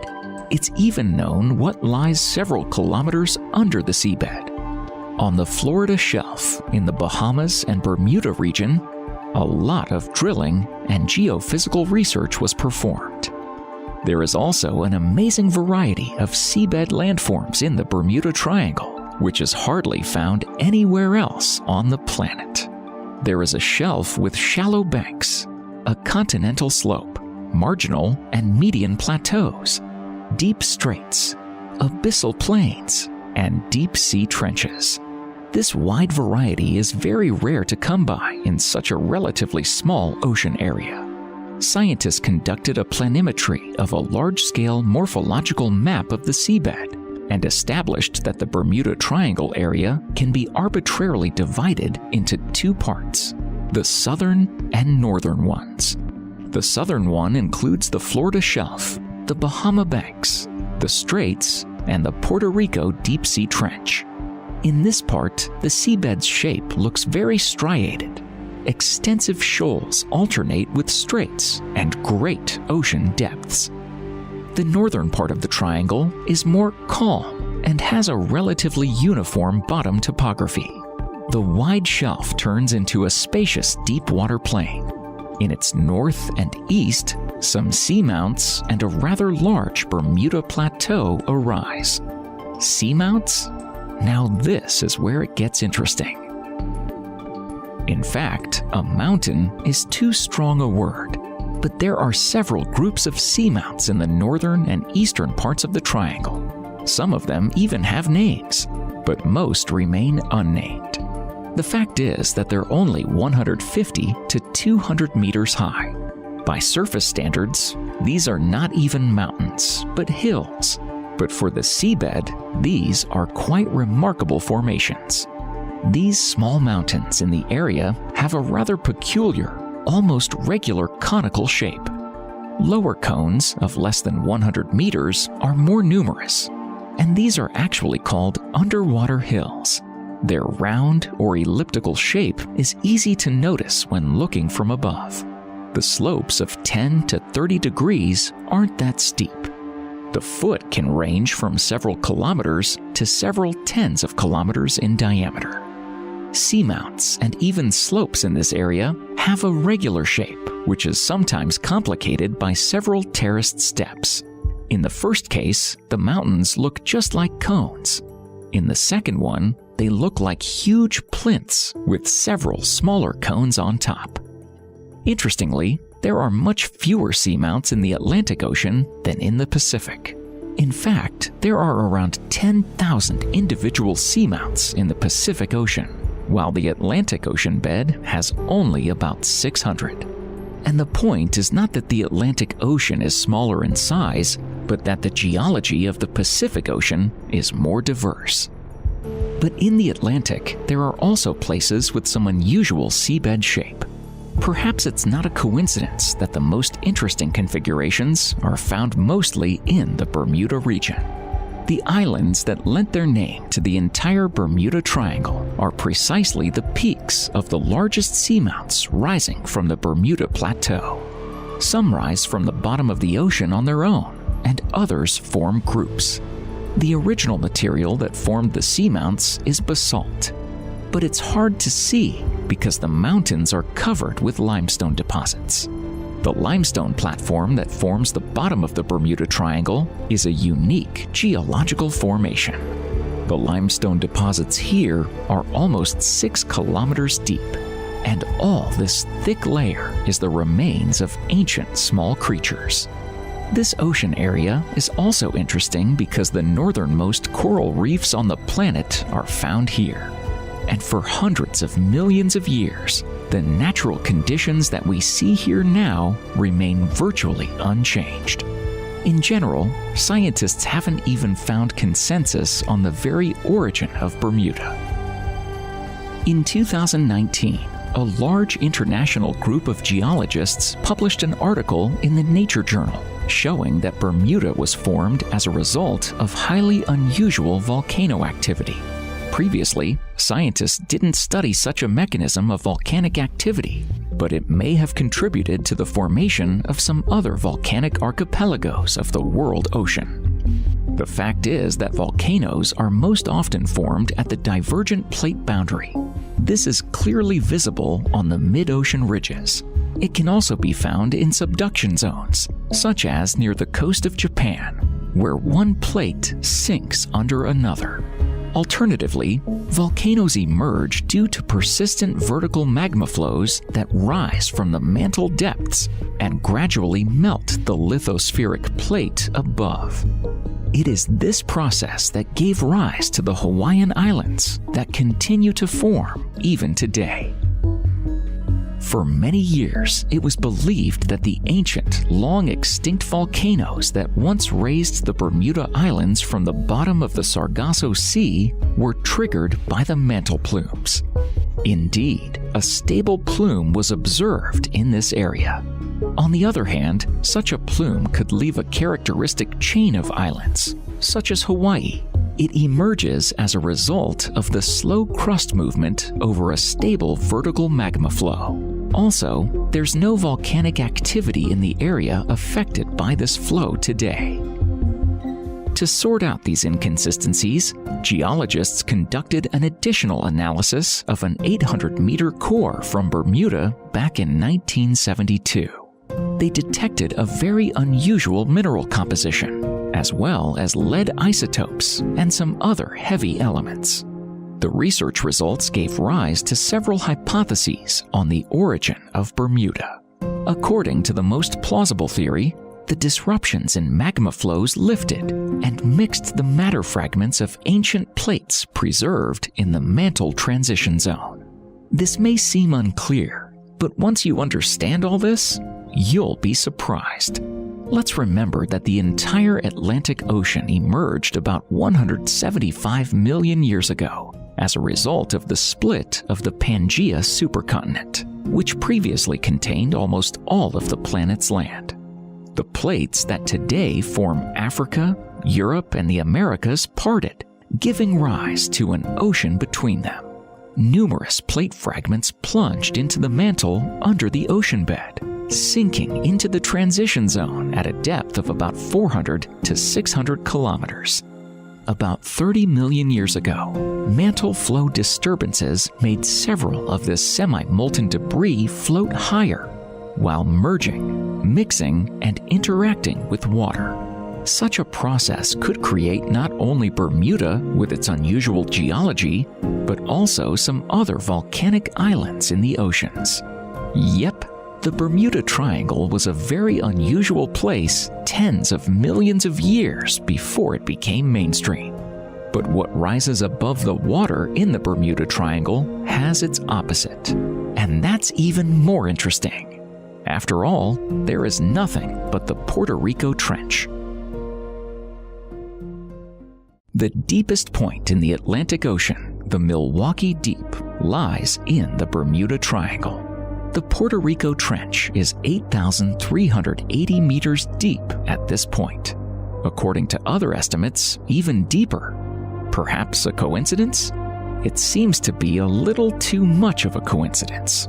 However, the Puerto Rico Trench is also well studied. In fact, as much as modern technology allows. The 8 to 10 degree slope, located closer to the island of Puerto Rico, is a little steeper. The slope facing the ocean is more moderate and has only 3 to 5 degrees. The Puerto Rico Trench is medium-sized. Its length is 1,550 kilometers. To put this into perspective, The longest trench on Earth, the Peru-Chile, is 5,900 kilometers long, and the deepest one, the Mariana, is 2,550 kilometers long. But the Puerto Rico Trench is up to 120 kilometers wide, which is one of the widest ones on Earth. For example, the Mariana Trench is twice as wide. The total area of the Puerto Rico Trench's bottom is 186,000 square meters. Science fiction writers often imagine that the deepest parts of the ocean hide mysterious forces and unknown creatures. The Puerto Rico Trench seems to inspire such ideas. However, nothing mysterious or supernatural can be found at its bottom. There are only silts, volcanic ash, and layers of fine-grained sands in some places. Special deep-sea organisms live in bottom sediments and above, such as sponges, holothurians, worms, and other living creatures. And of course, deep-sea fish in the water column. Well, after all, although extremely unusual, the bottom of the Bermuda Triangle still lacks anything completely mysterious. Perhaps we'll find something interesting in its very thickness. At first glance, the structure of the triangle bottom seems unremarkable. Here, one can mostly find regular sedimentary rocks such as limestones, sandstones, and clays. This layer's thickness ranges from 1 to 2 kilometers in the Bermuda Plateau area and up to 5 to 6 kilometers near the Bahama Banks. The average rate of sediment accumulation is approximately 6 millimeters per 150 years.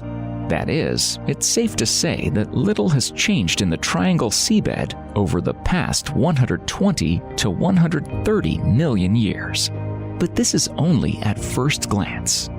There's something in this area that haunts not only mystery seekers, but also quite famous researchers who are concerned about safe seafaring. We are literally talking about a time bomb. A real gas bomb we know almost nothing about, and where and when it will explode. Now this is where it gets really interesting. In the hopes of explaining some of the strange ship disappearances, scientists and enthusiasts are desperately trying to balance between bold hypotheses and a rigorous scientific approach that rules out hoaxes. Therefore, there aren't so many bold theories. One of them concerns eruptions of methane hydrate deposits, a special form of natural gas. The presence of large deposits of methane hydrates on the continental shelves has been scientifically proven. The only question is whether the rapidly released masses of these substances can sink a ship. Some very serious experiments were performed to find it out. For example, a group of Australian researchers conducted a series of simulations. The results were actually promising. When experimenting with smaller ship models, artificial gas eruptions sank the models quite easily. This was due to a sharp decrease in the water density. It has been suggested that intermittent methane interruptions may create areas of foamy water that can't provide sufficient buoyancy for ships. Such an area formed around the ship could cause it to sink very quickly and unexpectedly. Hence the lack of distress signals. They simply couldn't be sent in time. The debris would then be quickly swept away and scattered by the Gulf Stream. Hence, the disappearances are very hard to trace. U.S. Geological Survey publications describe large subsea hydrate reserves around the world, including in the Blake Ridge region near the coast of the southeastern United States. Now, everything seems to add up. But according to the same geological survey, there have been no major gas hydrate emissions in the Bermuda Triangle Zone over the past 15,000 years. I don't want to talk about any conspiracies here. Moreover, there exist a lot of well-founded explanations debunking the mysterious nature of even the most high-profile disappearances. But mysteries attract inquisitive minds. No matter how overrated the Bermuda Triangle is, no matter how far-fetched its secrets are, it inspires the curiosity of whole generations. And it's in the pursuit of mystery that humanity often discovered the true nature of phenomena that quickly turned from fantasies to indisputable facts. A huge number of far-fetched fantasies and secrets surrounded the next construction. This is the only one of the 7 wonders of the world that has survived to this day. They call it the Great One, which seems quite fitting. The scale is truly breathtaking. It's 146 meters, 479 feet high. It consists of 2,300,000 stone blocks. Some of them weigh about 50 tons. The entire structure weighs about 6 million tons. It's like 16 Empire State Buildings combined. And all this was done by people who didn't know the wheel. For 38 centuries, it held the status of the tallest building on Earth. And it remains the most mysterious building, even now. There are so many mysteries, fantasies, and conjectures surrounding it, because it's very ancient. Even its inscriptions were deciphered almost by pure luck. Otherwise, there would be much more secrets and fantasies. This is the Pyramid of Cheops. It was built with amazing precision. The perimeter of its base, divided by twice its height, gives the number pi to the nearest thousandth. Try it yourself on a calculator. It's impressive. Definitely, this wasn't a coincidence, since the proportion would have been different if the ancient Egyptians had made the pyramid higher or lower by just a meter. And this was done by people so long ago that no one even heard of the village that would later become Rome. By the way, we greatly underestimate the pyramid's age due to our perception of the distant past. Take the last queen of Egypt, the legendary Cleopatra. She was born in 69 BC, that is 2090 years ago, or 2091, whatever. We involuntarily perceive her as the same age as the pyramids. She was the Queen of Egypt after all. But the construction of the Great Pyramid ended around 2540 BC, and it started 20 years earlier. That is almost 2,500 years before Cleopatra was born. Just think about it. For Cleopatra, the Pyramid of Cheops was more ancient than Cleopatra herself for you and me. Doesn't this blow your mind? Therefore, we perceive many things about the Great Pyramid's internal structure as something bizarre and mysterious, precisely because we are so far from fully understanding how people of that era lived, thought, and what they were driven by. But somehow, we still need to satisfy our boundless curiosity. In this video, you'll find out what's inside and under the Egyptian pyramids. What unusual things were recently discovered there? Where are the priceless artifacts and the pharaoh's body? And so much more. What do the Egyptian pyramids hide inside and under them?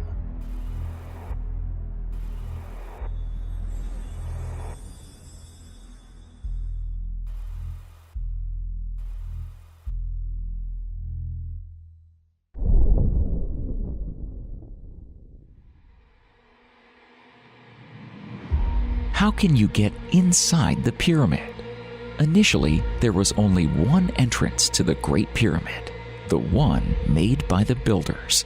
It's located on the north side, 7.9 meters, 25.92 feet east of the pyramid's center line. This distance is equal to 15 royal cubits. The Egyptian measurement system was based on the proportions of the human body. The cubit was the main measurement unit and was equal to the distance from the elbow to the fingertips. So the builders of the pyramids applied the common cubit, while the royal cubit was used to determine the size of the inner rooms with the pharaoh's coffin. But although this is the original entrance, another one is used more commonly, the so-called Robber's Tunnel. Such a strange name comes from the very nature of the passage. It was built no one knows when by robbers who ransacked the tombs for centuries. This happened thousands of years before Lara Croft. And scientists still haven't come to a consensus on when and who got so confused as to gouge a passage as long as 27 meters, 88.58 feet in solid masonry. The Robber's Tunnel ends with a junction. There is a passage from the original entrance from above that goes down, and an ascending passage going up. So let's start our creepy walk with the ascending passage.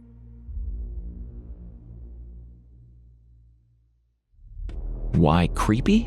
Because as soon as you go in the aisle, it feels quite unpleasant. And it's not about the curse of the pharaohs or other mysticism. It's just that the passage is narrow, dark, and stuffy. The air is stale and heavy. In general, it wouldn't appeal to impressionable people and those who have even the slightest claustrophobia issues.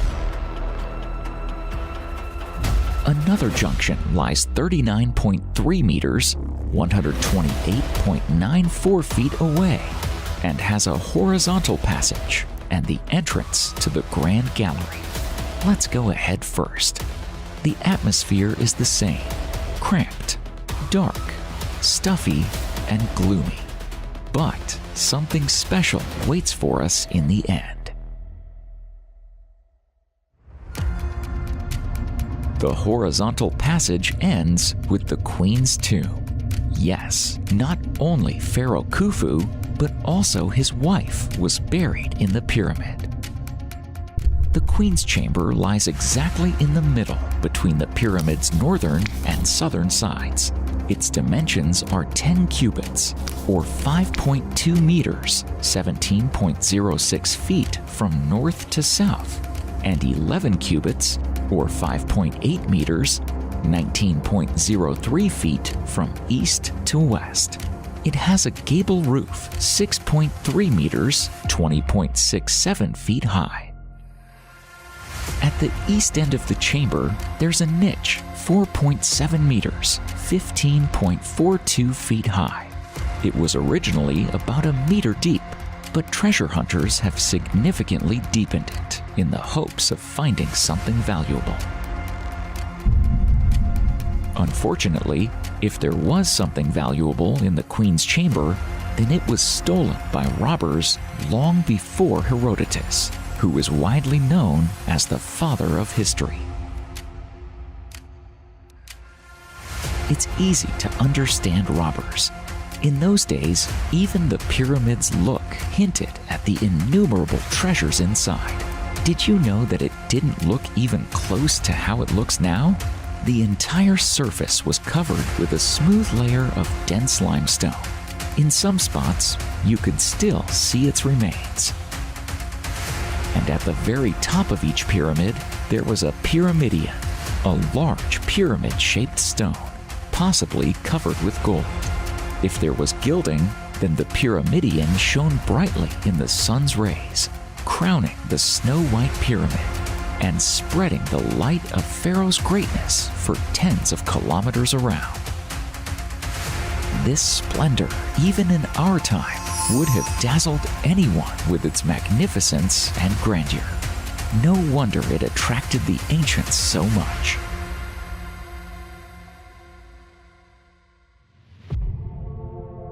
Let's return to the junction and go up the ascending passage again.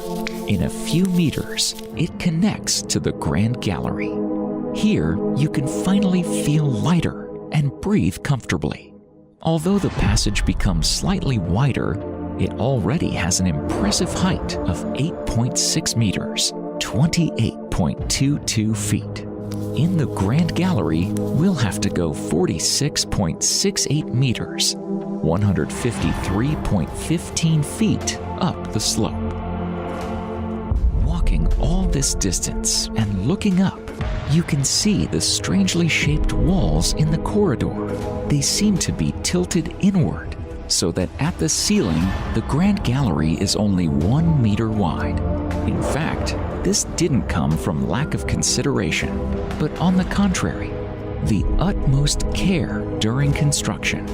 Thus, ancient engineers meticulously calculated the shape and laying sequence, so that the pressure of a giant stone mass from above wouldn't break through the ceiling and block up the passage. The Grand Gallery ends with a small antechamber in front of the most important room, the Pharaoh's Chamber. It was this place that caught the special attention of scientists and enthusiasts fascinated by the ancient Egyptian civilization. The King's Chamber is the topmost of the pyramid's 3 main chambers. It is completely clad in granite. Its dimensions are 10.5 meters from east to west and 5.2 meters from north to south. The ceiling is flat. The chamber about 5.8 meters high and is formed by 9 stone slabs, weighing in total about 400 tons. The walls are made up of 5 rows of granite blocks. There are no inscriptions, which is typical for the burial chambers of the 4th dynasty. The stones are matched with high precision. Facing surfaces are cleaned with varying degrees of thoroughness. The backsides of the blocks were only roughly hewn, as was common with Egyptian hardstone facade blocks. It was probably done to save effort and time. The only object in the King's Chamber is a sarcophagus made from a single hollowed-out granite block. When it was rediscovered in the early Middle Ages, it was already broken and empty. All of its contents have been looted long ago. If there was any content at all. Hang on a second. What? Don't worry, there are no conspiracy theories.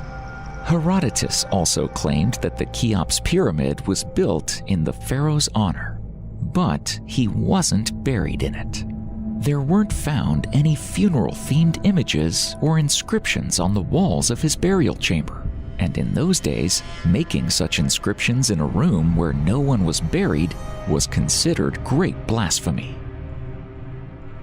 Many modern scientists follow this theory, believing that there are still rooms in the Great Pyramid that haven't been discovered, and the pharaoh's body may rest in one of them, and along with it, the priceless artifacts of an unimaginably ancient and amazing civilization. And by the way, the latest research indicates that all this may turn out to be not far from reality after all. Later in this video, you'll find out what we are talking about. Despite slight frustration that naturally comes from seeing the gaping emptiness of the sarcophagus, very few people remain disappointed when they get into the pharaoh's tomb. Touching such an unimaginable antiquity, such an original and great civilization is bound to impress you. But this isn't the end of our journey, but only the beginning. From the very top, we still have to go down to the very bottom. To do this, let's go back to the intersection and go further down the descending passage. Here, you'd have to go the longest distance of 72 meters, 236.22 feet. What makes it special is that most of the way passes not in the pyramid, but under it. The passage is carved into the limestone that served as the natural foundation for the Great Pyramid. What waits for us down there?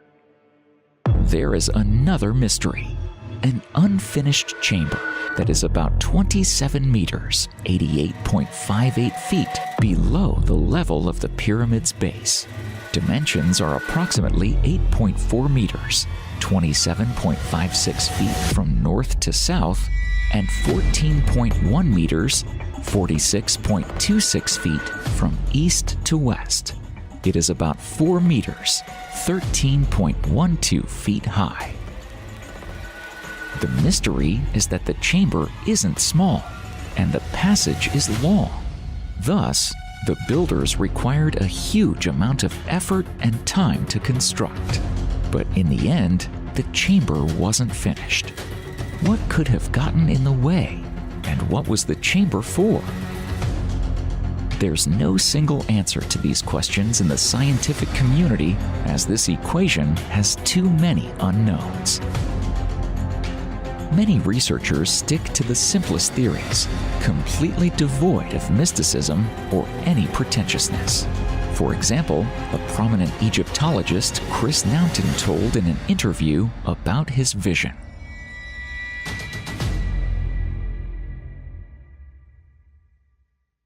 According to Naunton, at first, he thought that the chamber wasn't finished because it lost its purpose after the plan had changed. Egyptian monuments were under construction for a very long time, and often what happened was you'd get the king suddenly die. Then it would be a new king, a new project, and they would either dismantle it or build it over. I suspect they were not as bothered by something not being finished, said the researcher. Although the underground chamber is rightly considered one of the most mysterious places in the Great Pyramid, at least we can see and explore it. But the studies of the next few years, performed using the muon tomography method, literally shocked the scientific community. It turned out that inside the Pyramid of Cheops, there is at least one large void that we haven't known about all this time.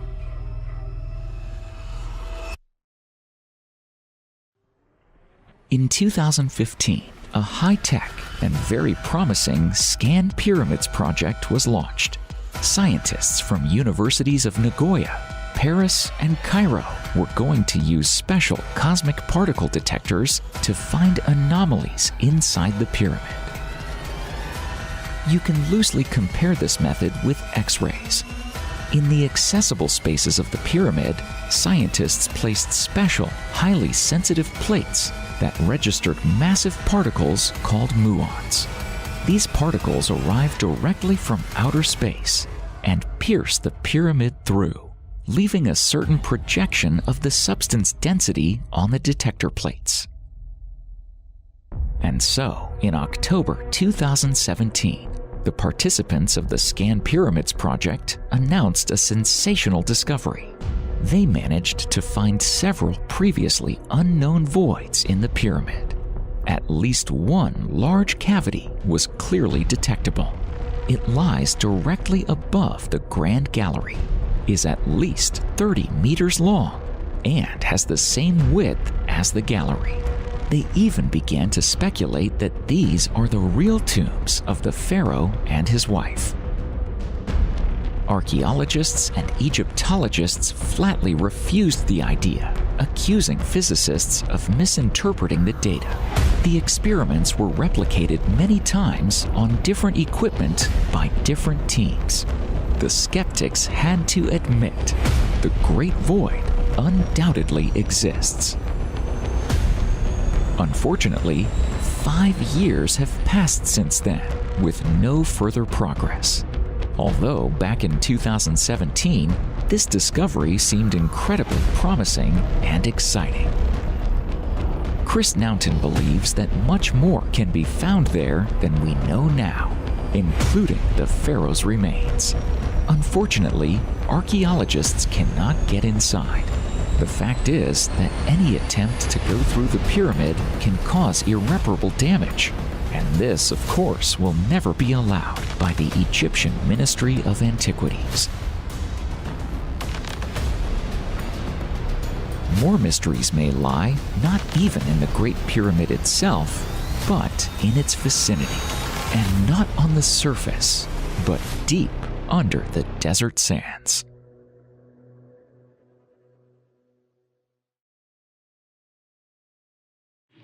The topic first received the spotlight in the 21st century. So in 2009, British explorer Andrew Collins said that he had found a whole lost underground world of the Pharaohs that was never known before. That's it. No more, no less. He claimed that a huge system of caves, chambers, and tunnels was hidden under the pyramids of Giza. A whole underground complex inhabited by bats and poisonous spiders right in the limestone under the pyramids. There is untouched archaeology down there, as well as a delicate ecosystem that includes colonies of bats and a species of spider which we've tentatively identified as the white widow. Collins said. The researcher didn't discover his find by chance and didn't stumble into it blindly. His research was inspired by the memoirs of the British Consul General Henry Salt. In his work, the diplomat told how he and the Italian explorer Giovanni Caviglia explored the underground system of the catacombs in Giza in 1817. The document says that Salt and Caviglia were exploring the caves at a distance of several hundred yards when they came across 4 large rooms that led to further cave passages. With the support of British Egyptologist Nigel Skinner Simpson, Collins reconstructed Salt's exploration of the plateau. Imagine his astonishment when he did eventually discover the entrance to the lost catacombs in an apparently unknown tomb west of the Great Pyramid. Indeed, the tomb had a crack in the rock that led into a massive natural cave. We explored the caves before the air became too thin to continue. They're highly dangerous, with unseen pits and hollows, colonies of bats and venomous spiders. Collins said. Unfortunately, the researcher didn't provide clear evidence, perhaps because of scrutiny reasons. But other Egyptologists drew attention to the lack of specific facts, criticizing Collins' findings. Collins suggested that natural caves, which are tens of thousands, if not hundreds of thousands of years old, could have inspired ancient Egyptians not only to develop the pyramids, but also their very belief in the underworld. Indeed, Giza was known in antiquity as Rostau, which means mouth of the passages, and it is believed that these passages led to the mysterious space underneath.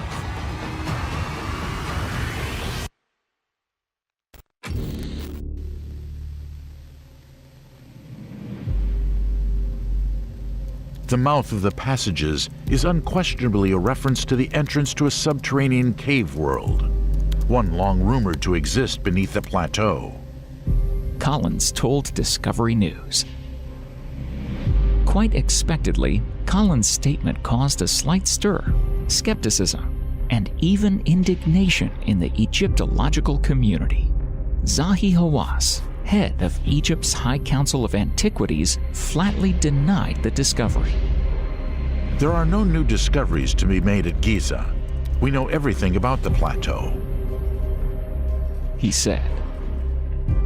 But Collins noted that after extensive research, he found no modern mention of caves. To the best of our knowledge, nothing has ever been written or recorded about these caves since Salt's explorations. If Hawass does have any report related to these caves, we have yet to see it, Collins said. However, then the topic received little publicity and attention, and everyone quickly forgot about it. Almost everyone. Of course, some enthusiasts continued their research and had to face some challenges along the way. And not only because getting permission to access the non-tourist part of the pyramids in Giza is not an easy task. So, 8 years after Collins recounts, Dr. Kathy J. Forty, a clinical psychologist and part-time fan of ancient Egypt, took up studying the underworld Giza. She and her colleagues still managed, if not to confirm Colin's discovery, but at least find a lot of interesting things in the dungeons that no one had descended into for many, many years.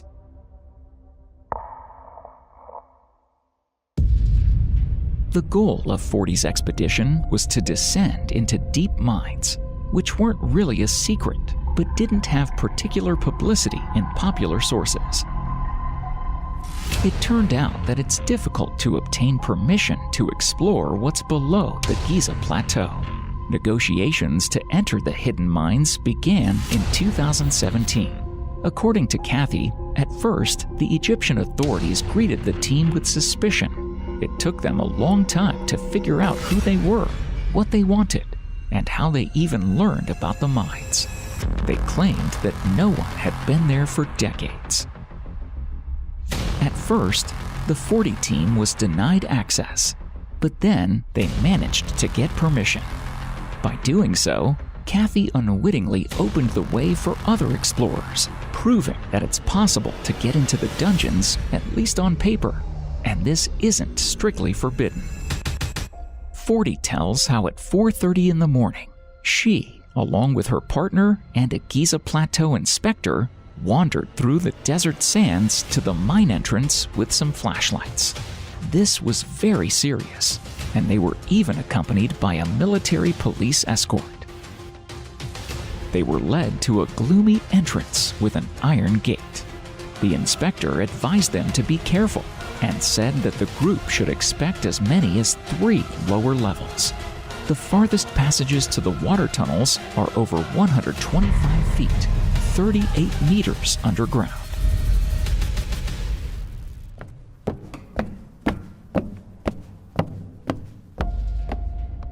The first level opened into a spacious but empty room. The air felt stale and dusty, and the temperature was much warmer than outside due to poor ventilation. The team continued their descent to the second floor, which was the longest one and was poorly lit. Oddly enough, the room was lit by a regular bulb hanging from the ceiling. It looked very strange, given the overall surroundings. Naturally, the pharaohs didn't install the light bulb. This was done many years ago by unknown workers, and no one remembers what they were doing here.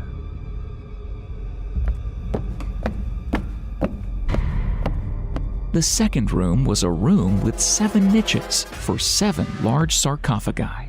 Only 2 black basalt and granite sarcophagi remained. Both were empty, with heavy lids ajar. They must have weighed several tons. Where the rest of the heavy lids are is still unclear, although they may not have been there in the first place. It is believed that this room was intended for the chosen ones, the guards, who were usually the highest priests. The room and large cavities in it were discovered in 1993, which is very recent by Egyptological standards. The Osiris mine itself was first discovered even earlier, in 1933 to 1934, by the famous Egyptologist Dr. Salim Hassan. He claimed that the tomb dates back to the Site period. This is the 26th dynasty, which was around 600 BC, and he called it the most unusual examples of this type of tomb. Others dispute this dating and believe that it goes back to even earlier times. At that time, large-scale research involving expeditions from several countries was conducted in Giza. Some of the described finds make us reconsider many ideas about what's under the pyramids. In 1935, absolutely incredible stories followed a 10-year project of excavation and clearing the passageways. An article published in the same year by Hamilton M. Wright described vast man-made spaces beneath Giza. The article said, we've discovered a subway used by the ancient Egyptians of 5,000 years ago. It passes beneath the causeway leading between the Second Pyramid and the Sphinx. It provides a means of passing under the causeway from the Cheops Pyramid to the Pyramid of Khephren. From this subway, we have unearthed a series of shafts leading down more than 125 feet, with roomy courts and side chambers. Like many other discoveries, Egyptian authorities deny this information, despite the pressing evidence.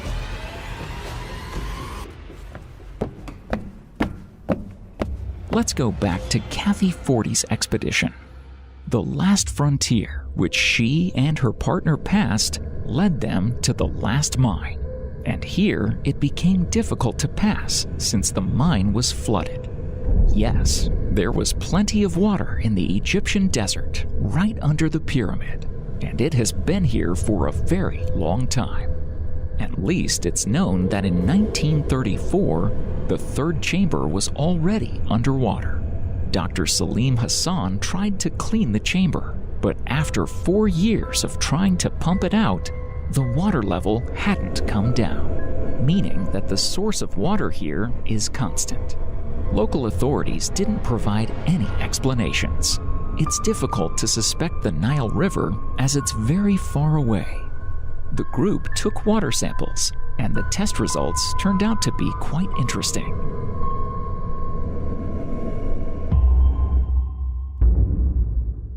The team ordered a series of tests from a certified water analyzing lab in California.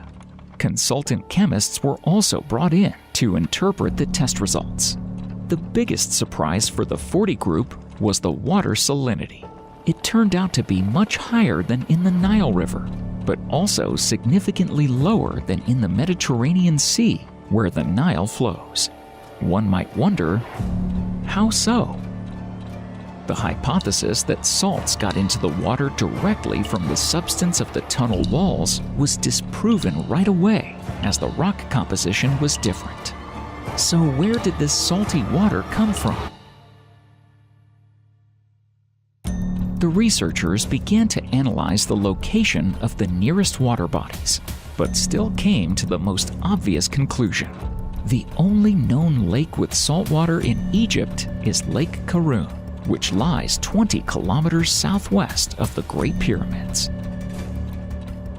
In prehistoric times, it was a freshwater lake with an estimated area between 490 and 656 miles. The lake's surface lies 43 meters below sea level and covers an area of about 202 square kilometers. We don't know exactly when the lake so radically changed its salinity and why this happened. So here's another tidbit. There is also a complex of pyramids in Kawara near the lake. Even in ancient Greek texts, there were references to an underground complex in Kawara that was called the Labyrinth and had about 12 large halls. Herodotus himself wrote that the labyrinths of Kawara and the Giza Plateau are connected by underground tunnels. This could well explain the origin of the salt water in the Osiris mine at Giza. And there is even evidence that the mines near Giza go farther than the known chambers. Dr. Kathy Forty's expedition discovered an entrance at the lower level, presumably leading to other tunnels. The research reports from the 30s contain the same information. But this, unfortunately, is as far as the answers go. The Egyptian authorities are extremely reluctant to give access to such mysterious places. The reasons are incomprehensible and can be anything from mystical and religious to purely utilitarian and even political. There is an opinion that the Egyptian authorities have a good reason not to open this Pandora's box, where people may find something that will undermine established ideas about the history of Egyptian culture, and people don't need to know about it. But if and when the restrictions are lifted and the many kilometers of the ancient underground subway network are actually discovered, then one could only envy the Egyptologists of the future. They will be literally swamped with a tsunami of new, absolutely mind-blowing discoveries. A real tsunami can hit in a completely different place. Our planet has a huge ice kingdom that supplies the ocean with 10 to 15,000 icebergs a year. But this is not Antarctica. It's here that the iceberg that sank the Titanic once broke off. 81% of an area the size of Mexico is covered with ice, which is occasionally over 3 kilometers thick. Nearly 2.5 million cubic kilometers of ice and snow. White land would be a fitting name for this place, but its real name is the most paradoxical that one could think of: Greenland. Nobody knows exactly why that is. Perhaps we'll find the answer under the Greenland ice. It keeps secrets that can surprise and even scare you. What hides under the Greenland ice? Greenland doesn't hide one of its secrets under the ice, but keeps it almost in plain sight. And for a long time, it gave researchers something to think about. This is a mysterious, crater-like geological structure near the city of Monotzoc. The formation's dimensions are more than impressive, about 100 kilometers in diameter. Naturally, the impact crater hypothesis arose, and it was even officially proposed in 2012. Scientists have suggested that 3 billion years ago, our planet collided with an asteroid or a comet in this place. Over time, the crater was partially destroyed by erosion and buried almost 23 kilometers underground. If the hypothesis were confirmed, it would be the oldest known impact crater on Earth. However, hopes for a surprising discovery were destroyed when Canadian geologists tested Monotzoc's igneous rocks. They turned out to be identical to those found outside the supposed affected area. This means that they formed as a result of the same geological processes associated with a mysterious magnetic anomaly. The views on this anomaly were outlined in a study published in Earth and Planetary Science Letters.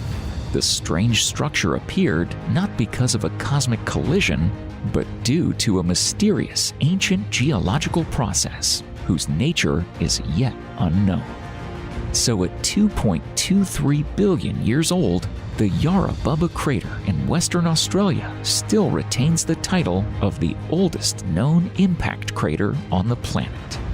However, the scientific community wasn't disappointed for long. A few years later, Greenland brought yet another impressive surprise.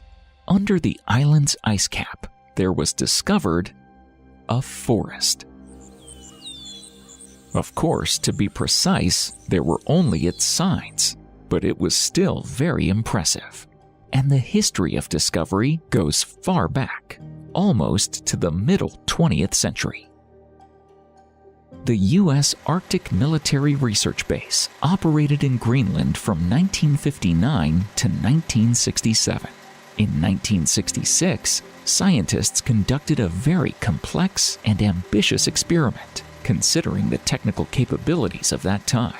They drilled a glacier to a depth of 1,368 meters, reached the subglacial soil, and extracted a 14-meter-long core. The last 3.44 meters was the soil, resting under the ice for an unknown amount of time. The research base pursued mostly military purposes, so it didn't study the soil closely. The frozen core was literally left on the shelf and forgotten for many decades. And this turned out to be for the best, since modern analytical methods weren't around in the mid-20th century, and the unique sample would most likely have been wasted. But in 2017, someone remembered what happened in the past. The sample was removed from storage and was carefully examined over the next several years. Fortunately, the researchers' arsenal now had such miracles of science as electron microscopy, energy dispersive X-ray spectroscopy, cosmogenic nuclides, and all sorts of other state-of-the-art methods. So, when studying the samples mined in Greenland 1.5 kilometers under the ice, the stunned scientists found branches and leaves instead of sand and stone.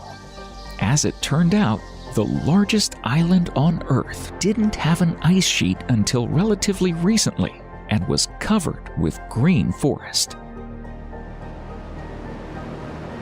The study was published in the Proceedings of the National Academy of Sciences.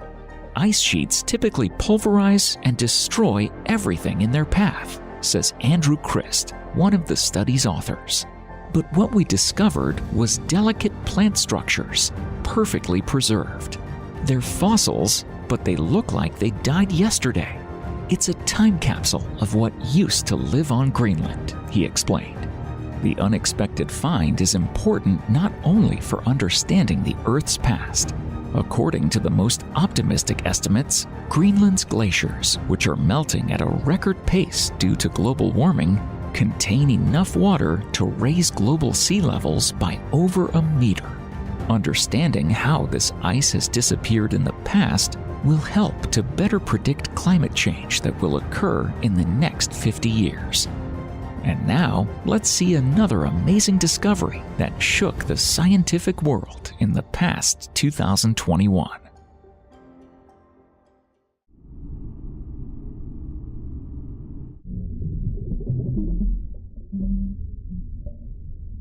It would seem that there's nothing supernatural in glacial reservoirs. Subglacial lakes have been discovered before, both in Greenland and Antarctica. But one of these findings became almost a sensation. Most of these previously discovered lakes contain only water trapped in ice or between rock and ice, and the origin of these reservoirs comes from the melting water from the glacier itself. However, the recently discovered Paleo Lake most likely formed when there was no ice around it. And this means that we are dealing with a real time capsule that has preserved in itself everything that was here when Greenland was truly green land. The most valuable and fascinating thing that scientists discovered is the bottom sediments of a huge ancient lake, hidden by the 1.8-kilometer Greenland ice sheet. This was the first time such a subglacial formation anywhere in the world was found. The study was published by the Earth Institute at Columbia University. The lake bed can be hundreds of thousands or millions of years old and contain unique fossil and chemical traces of past climate and life. Researchers have recreated a detailed picture of the lake basin and its surroundings. They analyzed radar, gravimetric, and magnetic data that was previously collected using aircraft flying at low altitudes over the ice sheet as part of NASA's Ice Bridge operation. Ice-penetrating radar provided a complete topographical map of the land surface beneath the ice. This revealed the outlines of a smooth, low basin lying among the rocks. Measurements have shown that the basin's material is less dense than the surrounding hard rock, a clear indication of perennial deposits, including those of biological origin. All the data suggested that there was a huge lake with an area of about 7,100 square kilometers in this place. To put this into perspective, it's significantly larger than the state of Delaware. The researchers calculated that the lake was between 50 and 250 meters deep. The sediments at the bottom have a breathtaking thickness of 1.2 kilometers. It remains a mystery what these deposits might contain. However, the discovered lake bed may provide an intact, pristine archive of fossils and chemical markers dating back to an unknown, distant past. This could be an important repository of information in a landscape that right now is totally concealed and inaccessible, said Guy Paxman, a researcher at Columbia University's Lamont Doherty Earth Observatory and the leading author of the report. We're working to try and understand how the Greenland ice sheet has behaved in the past. It's important if we want to understand how it will behave in future decades. And since we are talking about the future decades, other researchers have some bad news for us. The fact that the Greenland ice sheet is melting has been known for a long time, but only now an international research team has discovered that it could completely disappear by as early as the middle of this century. The lakes forming on the glacier's surface are at fault. They are rapidly expanding and merging into larger reservoirs due to global warming. Water seeps into the shield's base and stimulates destruction from within by transferring heat. Because of this, there appear cracks that accelerate other lakes running off. According to the researchers, such a chain reaction can accelerate ice melting by 400%. One of the research group members, Paul Christopherson of the University of Cambridge, confirmed this ice sheet was relatively stable 25 years ago, but now it loses 1 billion tons of ice every day. This causes 1 millimeter of global sea level rise per year, a rate which is much faster than what was predicted only a few years ago. Ecologists say that the glacier's core would never have been directly exposed to heat if it were not for the newly forming lakes. They used to take weeks or even months to appear, but now they appear in a matter of hours. To make a more detailed forecast, scientists have created a 3D model based on observational data obtained in recent years. One of the proposed scenarios showed that up to 124 lakes can flow out in 5 days, with their networks reaching up to 135 kilometers long. This data suggests that the entire Greenland ice sheet could melt completely by the middle of the 21st century. Christopherson added, transfer of water and heat from the surface to the bed can escalate extremely rapidly due to a chain reaction. In one case, we found all but one of 59 observed lakes drained in a single cascading event. Just think about it. We may well see a time when Greenland will turn into something completely different. For example, something like this. It's not difficult to guess what will happen to the global sea level. The melting of Greenland alone would raise levels up to several meters. The estimates vary greatly, but none of them bode well. It would seem that we should raise the alarm. In fact, environmentalists have been literally screaming about the impending disaster for more than a year now. But considering these terrible forecasts, many analysts notice that Greenland's authorities are strangely passive, and this tacit agreement finds a rather transparent, albeit extremely cynical, explanation. Melting glaciers promise to make Greenland crazy rich. This is the village-like town of Narsaq in the south of Greenland, with a population of about 1,200 people. According to preliminary estimates, the nearby area contains up to 1/4 of the world's reserves of rare metals. Nowadays, such elements as terbium, cerium, lanthanum, and praseodymium are priceless treasures. And gold doesn't even come close to how valuable they are. These metals are crucial for high technology. They are used everywhere, from smartphones to nuclear reactors. And there are plenty of places like Narsaq on the island, and even more places that are, for the most part, still deserted. Greenland has almost 40 million tons of rare metals waiting for their time to shine. For comparison, world reserves excluding Greenland are 120 million tons. One doesn't need to calculate Denmark's potential income on a calculator. It's simply mind-blowing. researchers continue to discover more and more previously unknown natural resource deposits in Greenland. Iron, zinc, vanadium, chrome ores, nickel, platinoids, and diamonds. All these resources haunt entire countries, not to mention profit-seeking magnates. Until now, Greenland's ice sheet has multiplied by 0 any serious industrial exploitation of the island's natural resource. But global warming is bringing a new gold rush closer than ever. What's under the Amazon River? The Amazon is 6,275 kilometers long.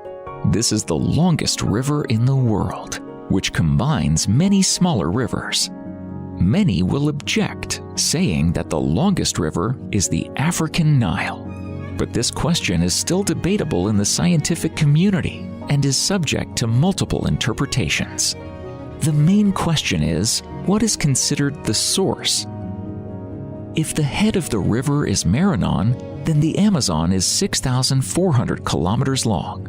If we consider Apache the source, the Amazon becomes much longer, specifically 6,992 kilometers, and leaves a 6,650 kilometer long Nile far behind. And if the starting point is the source of the Ucayali, the Amazon is 7,100 kilometers long, and the Nile doesn't even come close to that. It's funny that the Amazon is so huge that some of its parts are called differently.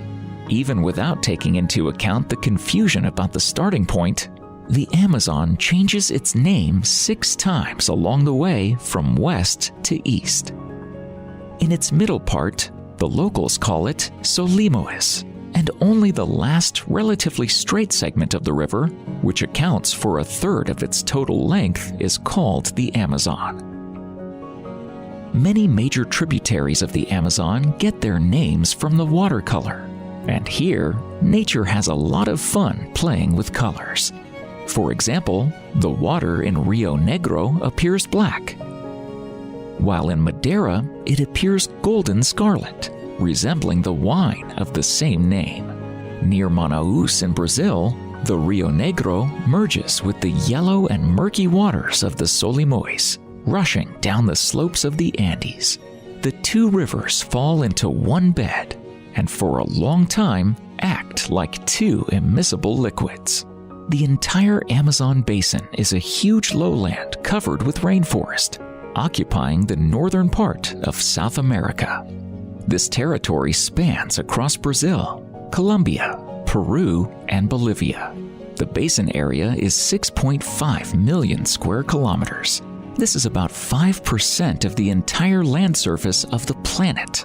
Again, this can be easily compared to the area of Australia, which is almost 7.7 million square kilometers. Of course, the river is very deep, so much so that even ocean liners can go 3,700 kilometers upstream from the river mouth without any problems. At the lowest points, its depth reaches 100 meters. For comparison, Lake Erie is 64 meters deep. Of course, such a giant river system was formed over a very long time. Indeed, the history of the Amazon can be called an epic drama. The Amazon originated as a transcontinental river during the Miocene epoch, around 11 odd million years ago. Its modern outline formed about 2.4 million years ago in the early Pleistocene. But before that, over the course of many millions of years, the river formed, reshaped itself, and changed the flow direction to the opposite. At one point, it even turned into an inland sea. Back in the Cretaceous, the Proto-Amazon was part of the Proto-Amazon-Congo river system. It flowed west from the interior of present-day Africa. Hang on, what? Did I just say Africa? Yes, that's what I meant. Throughout its history, the Amazon managed to move from one continent to another. I know that it sounds crazy, but it's nonetheless true, roughly speaking. At At that time, two huge continents were connected, forming Western Gondwana. 80 million years ago, the two continents finally split. And so it happened that the Congo and Proto-Amazon rivers ended up on different continents and became separated not by a strait, but by a whole ocean. 15 million years ago, the main phase of the Andes uplift began. This tectonic movement was caused by the Nazca Plate sliding under the South American Plate. The rise of the Andes and the juncture of the bedrock shields of Brazil and Guyana blocked the river and turned the Amazon basin into a vast inland sea. Gradually, this huge body of water turned into a massive swampy freshwater lake, and marine animals adapted to living in freshwater. Between 11 and 10 million years ago, waters broke through the sandstone from the west, and the Amazon began to flow in the opposite direction, to the east. The Cenozoic Ice Age was long over by that time, and life in the Amazon began to thrive in all its diversity that we see today. In addition to these dramatic transformations on the surface, a lot has happened under the river basin over these millions of years. In parallel to the river, its dark antipode was forming deep underground, and scientists didn't even know about it until recently.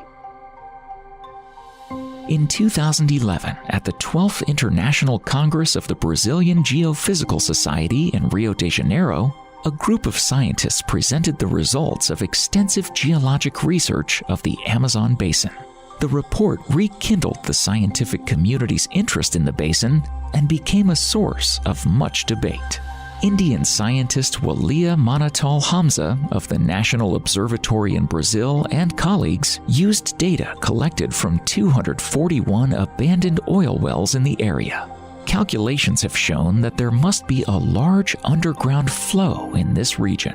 It's literally huge, and it's located right under the Amazon itself, but at a depth of 4 kilometers. The scientists immediately named this phenomenon in honor of its discoverer, the Hamza River. The only thing is, the term river can be applied here quite loosely. The data of many seismic sensors and other equipment in hundreds of old wells helped to identify the aquifer's location. It turned out that there is definitely a current, and it even follows the same flow direction as the Amazon itself. But that's as far as the similarities go. The most obvious differences are the width and the flow velocity. While the Amazon is from 1 to 100 kilometers wide, the Hamza River is 200 to 400 kilometers wide. Scientists are quite certain about this, and the data can only be further specified, but not refuted. The underground river is about 6,000 kilometers long, but the flow velocity is ridiculously low.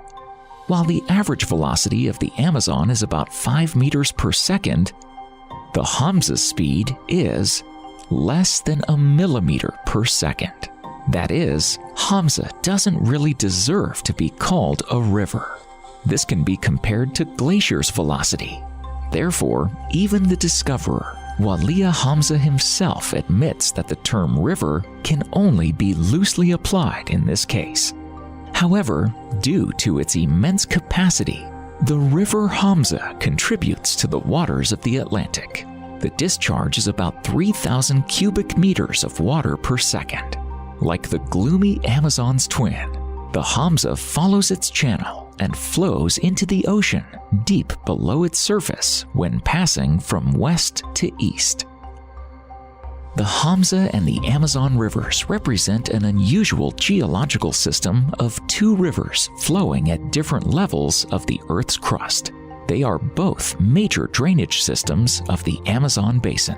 Thermal signatures of groundwater suggest that the Hamza flows west to east just like the Amazon, except at a depth of about 13,000 feet, or 4,000 meters below the Earth's surface.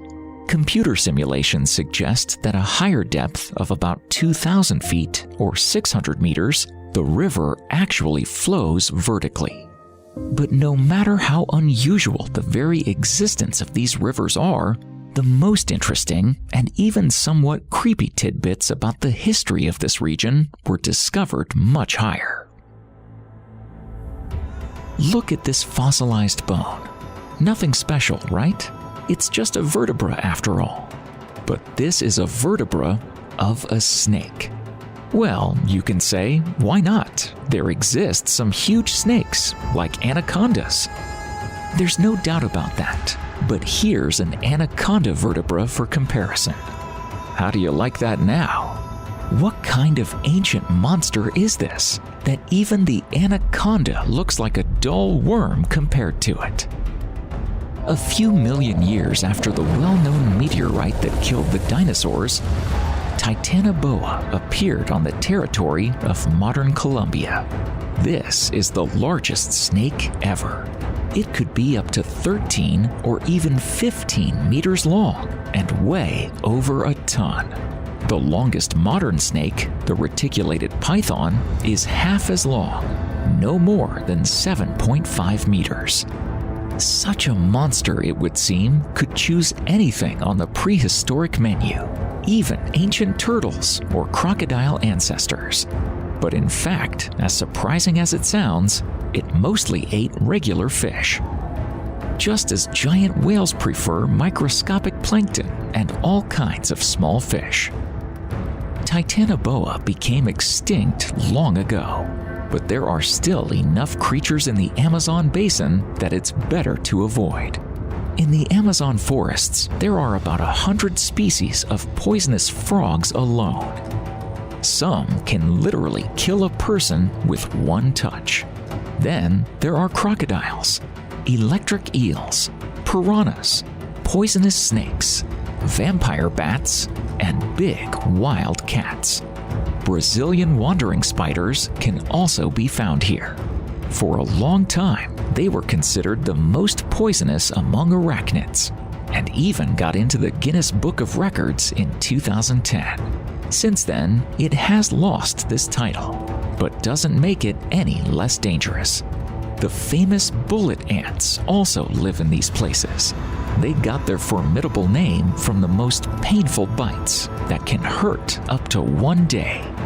There are also giant centipedes living here. Even sharks swim into the river from the ocean.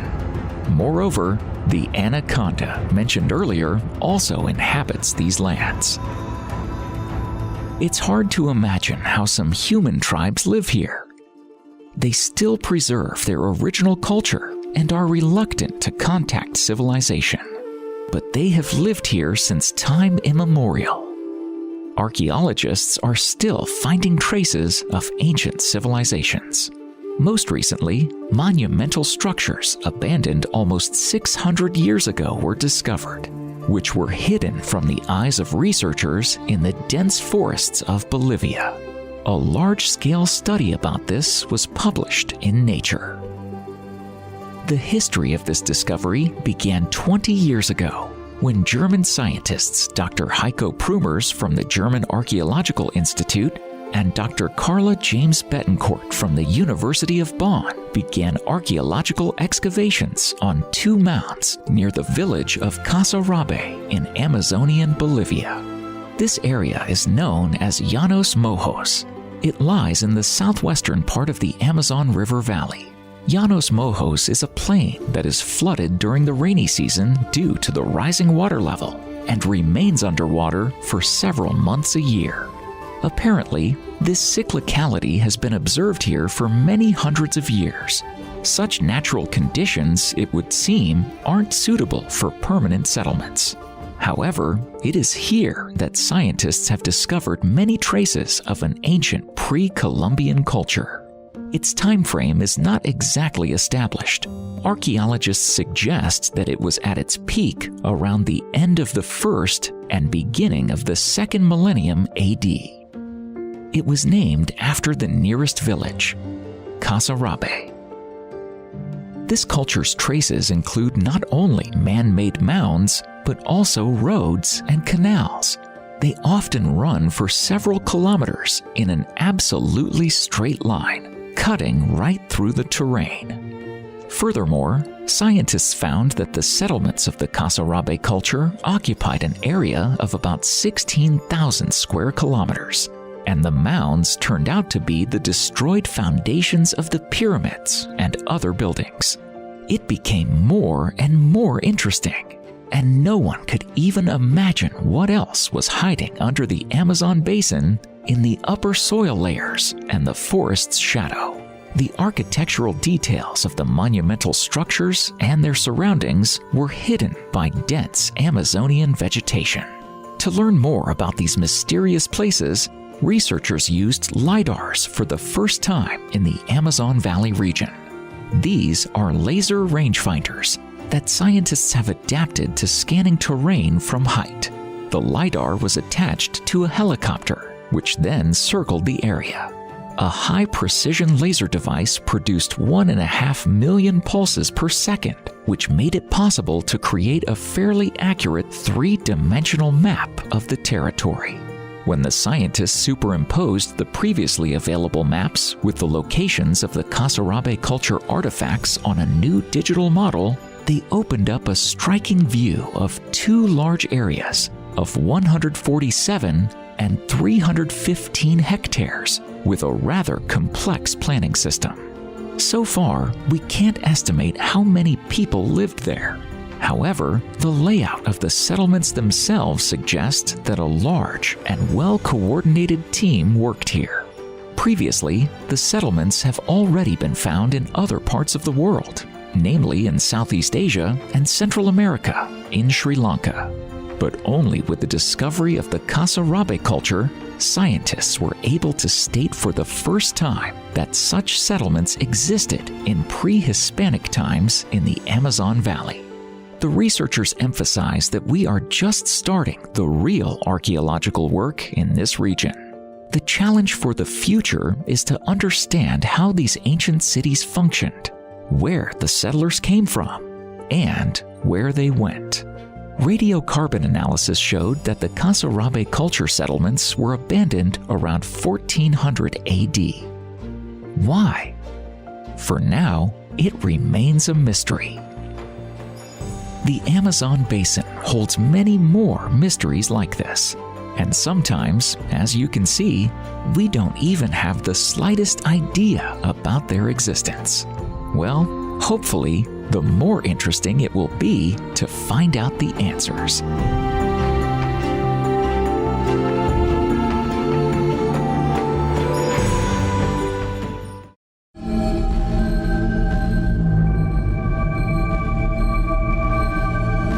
Space is huge, and it is as infinite as it is beautiful.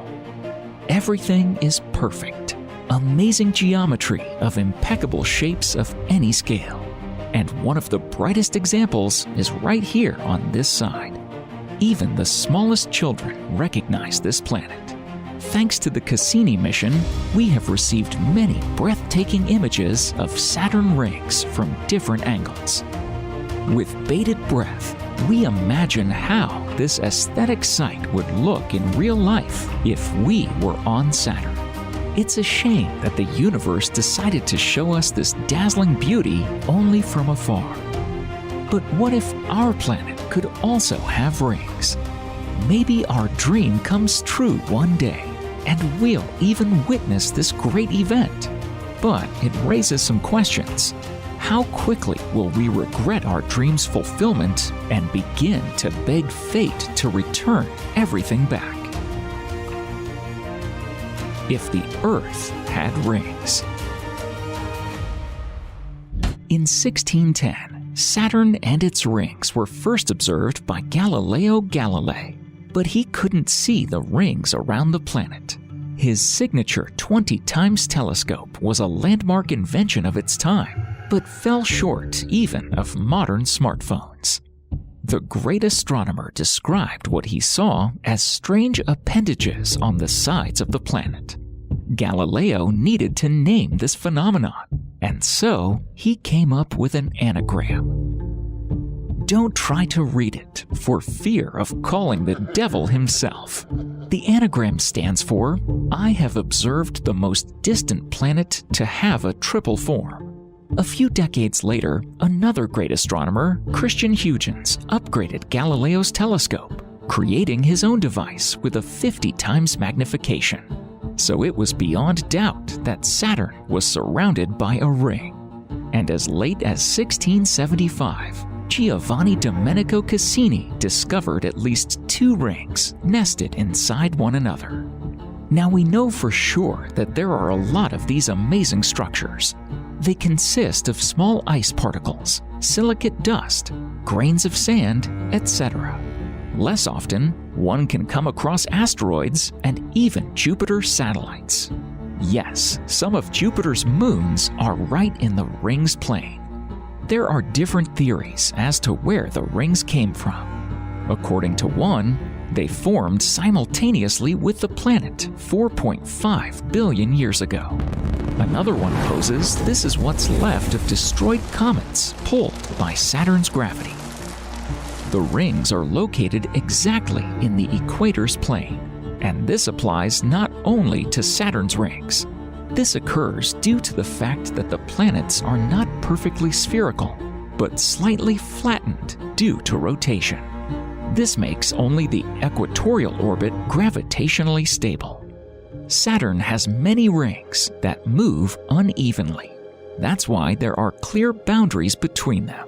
It's currently estimated that the whole ring system is 400,000 kilometers wide and 5 to 30 meters thick, excluding asteroids and satellites. We'll let that sink in. Not kilometers, but meters. This is absolutely amazing, considering that 400,000 kilometers is a little more than the distance from the Earth to the Moon, and 5 meters is virtually a nuisance. Of course, that's very interesting, but we don't live on Saturn, so let's go back to our planet. And we immediately face injustice. Saturn has huge rings. Uranus has a whole ring system. Neptune and Jupiter also have smaller rings. Even the dwarf planet Haumea.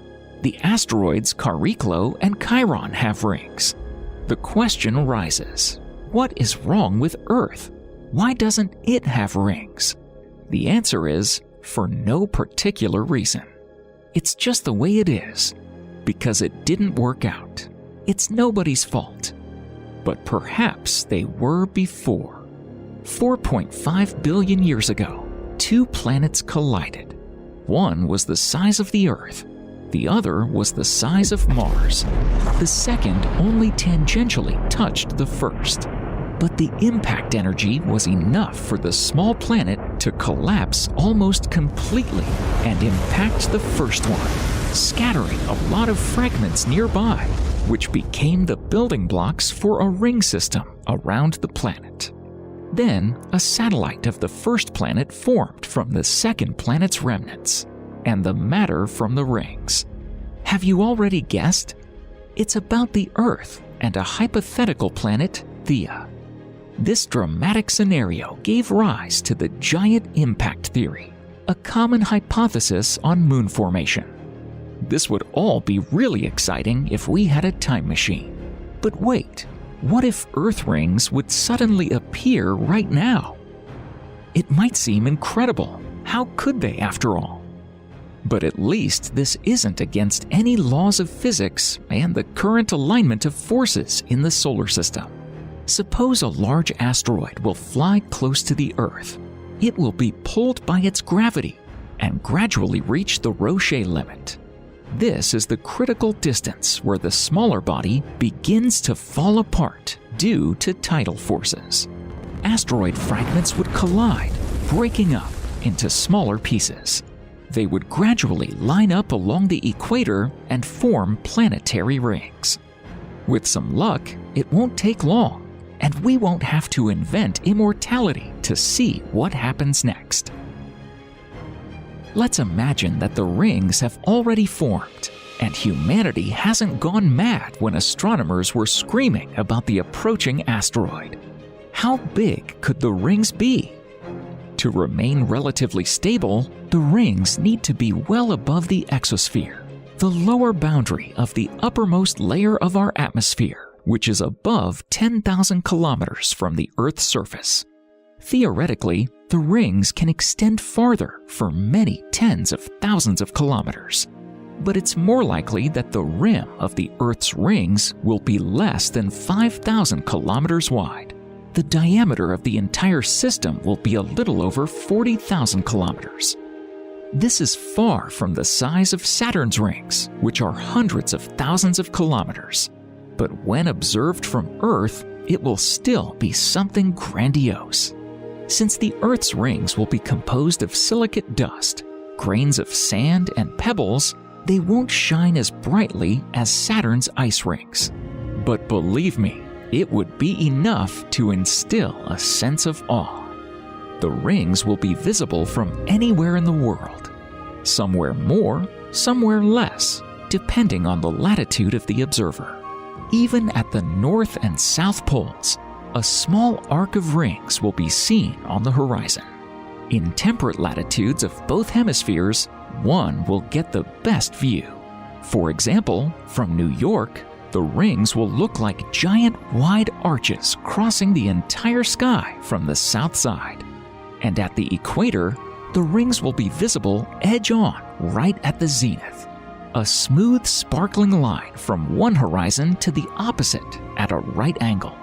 This would be cooler than any laser show. An even more bizarre sight will be enjoyed from the equator at the equinox. The sun would go across the sky exactly at its zenith, and its disk will be divided exactly in half by a narrow strip of ring's edge. Crossed out in half by a black line, the sun would look like a gigantic lantern. The rings will be visible day and night. At night, the rings will glow like tens or hundreds of moons, reflecting the light of the setting sun. Except for the equator and the poles, most of the planet won't experience night as we know it. In clear weather, the rings will also be perfectly visible during the day. They would have the same silvery white hue as the daytime moon. But this is only a small part of the whole picture. The Earth will cast a shadow on the rings. During the day, one could observe the movement of the planet's shadow along the rings, tearing them apart in the middle. Or, when looking from a different latitude, the observer could see the Earth's shadow biting off part of the rings.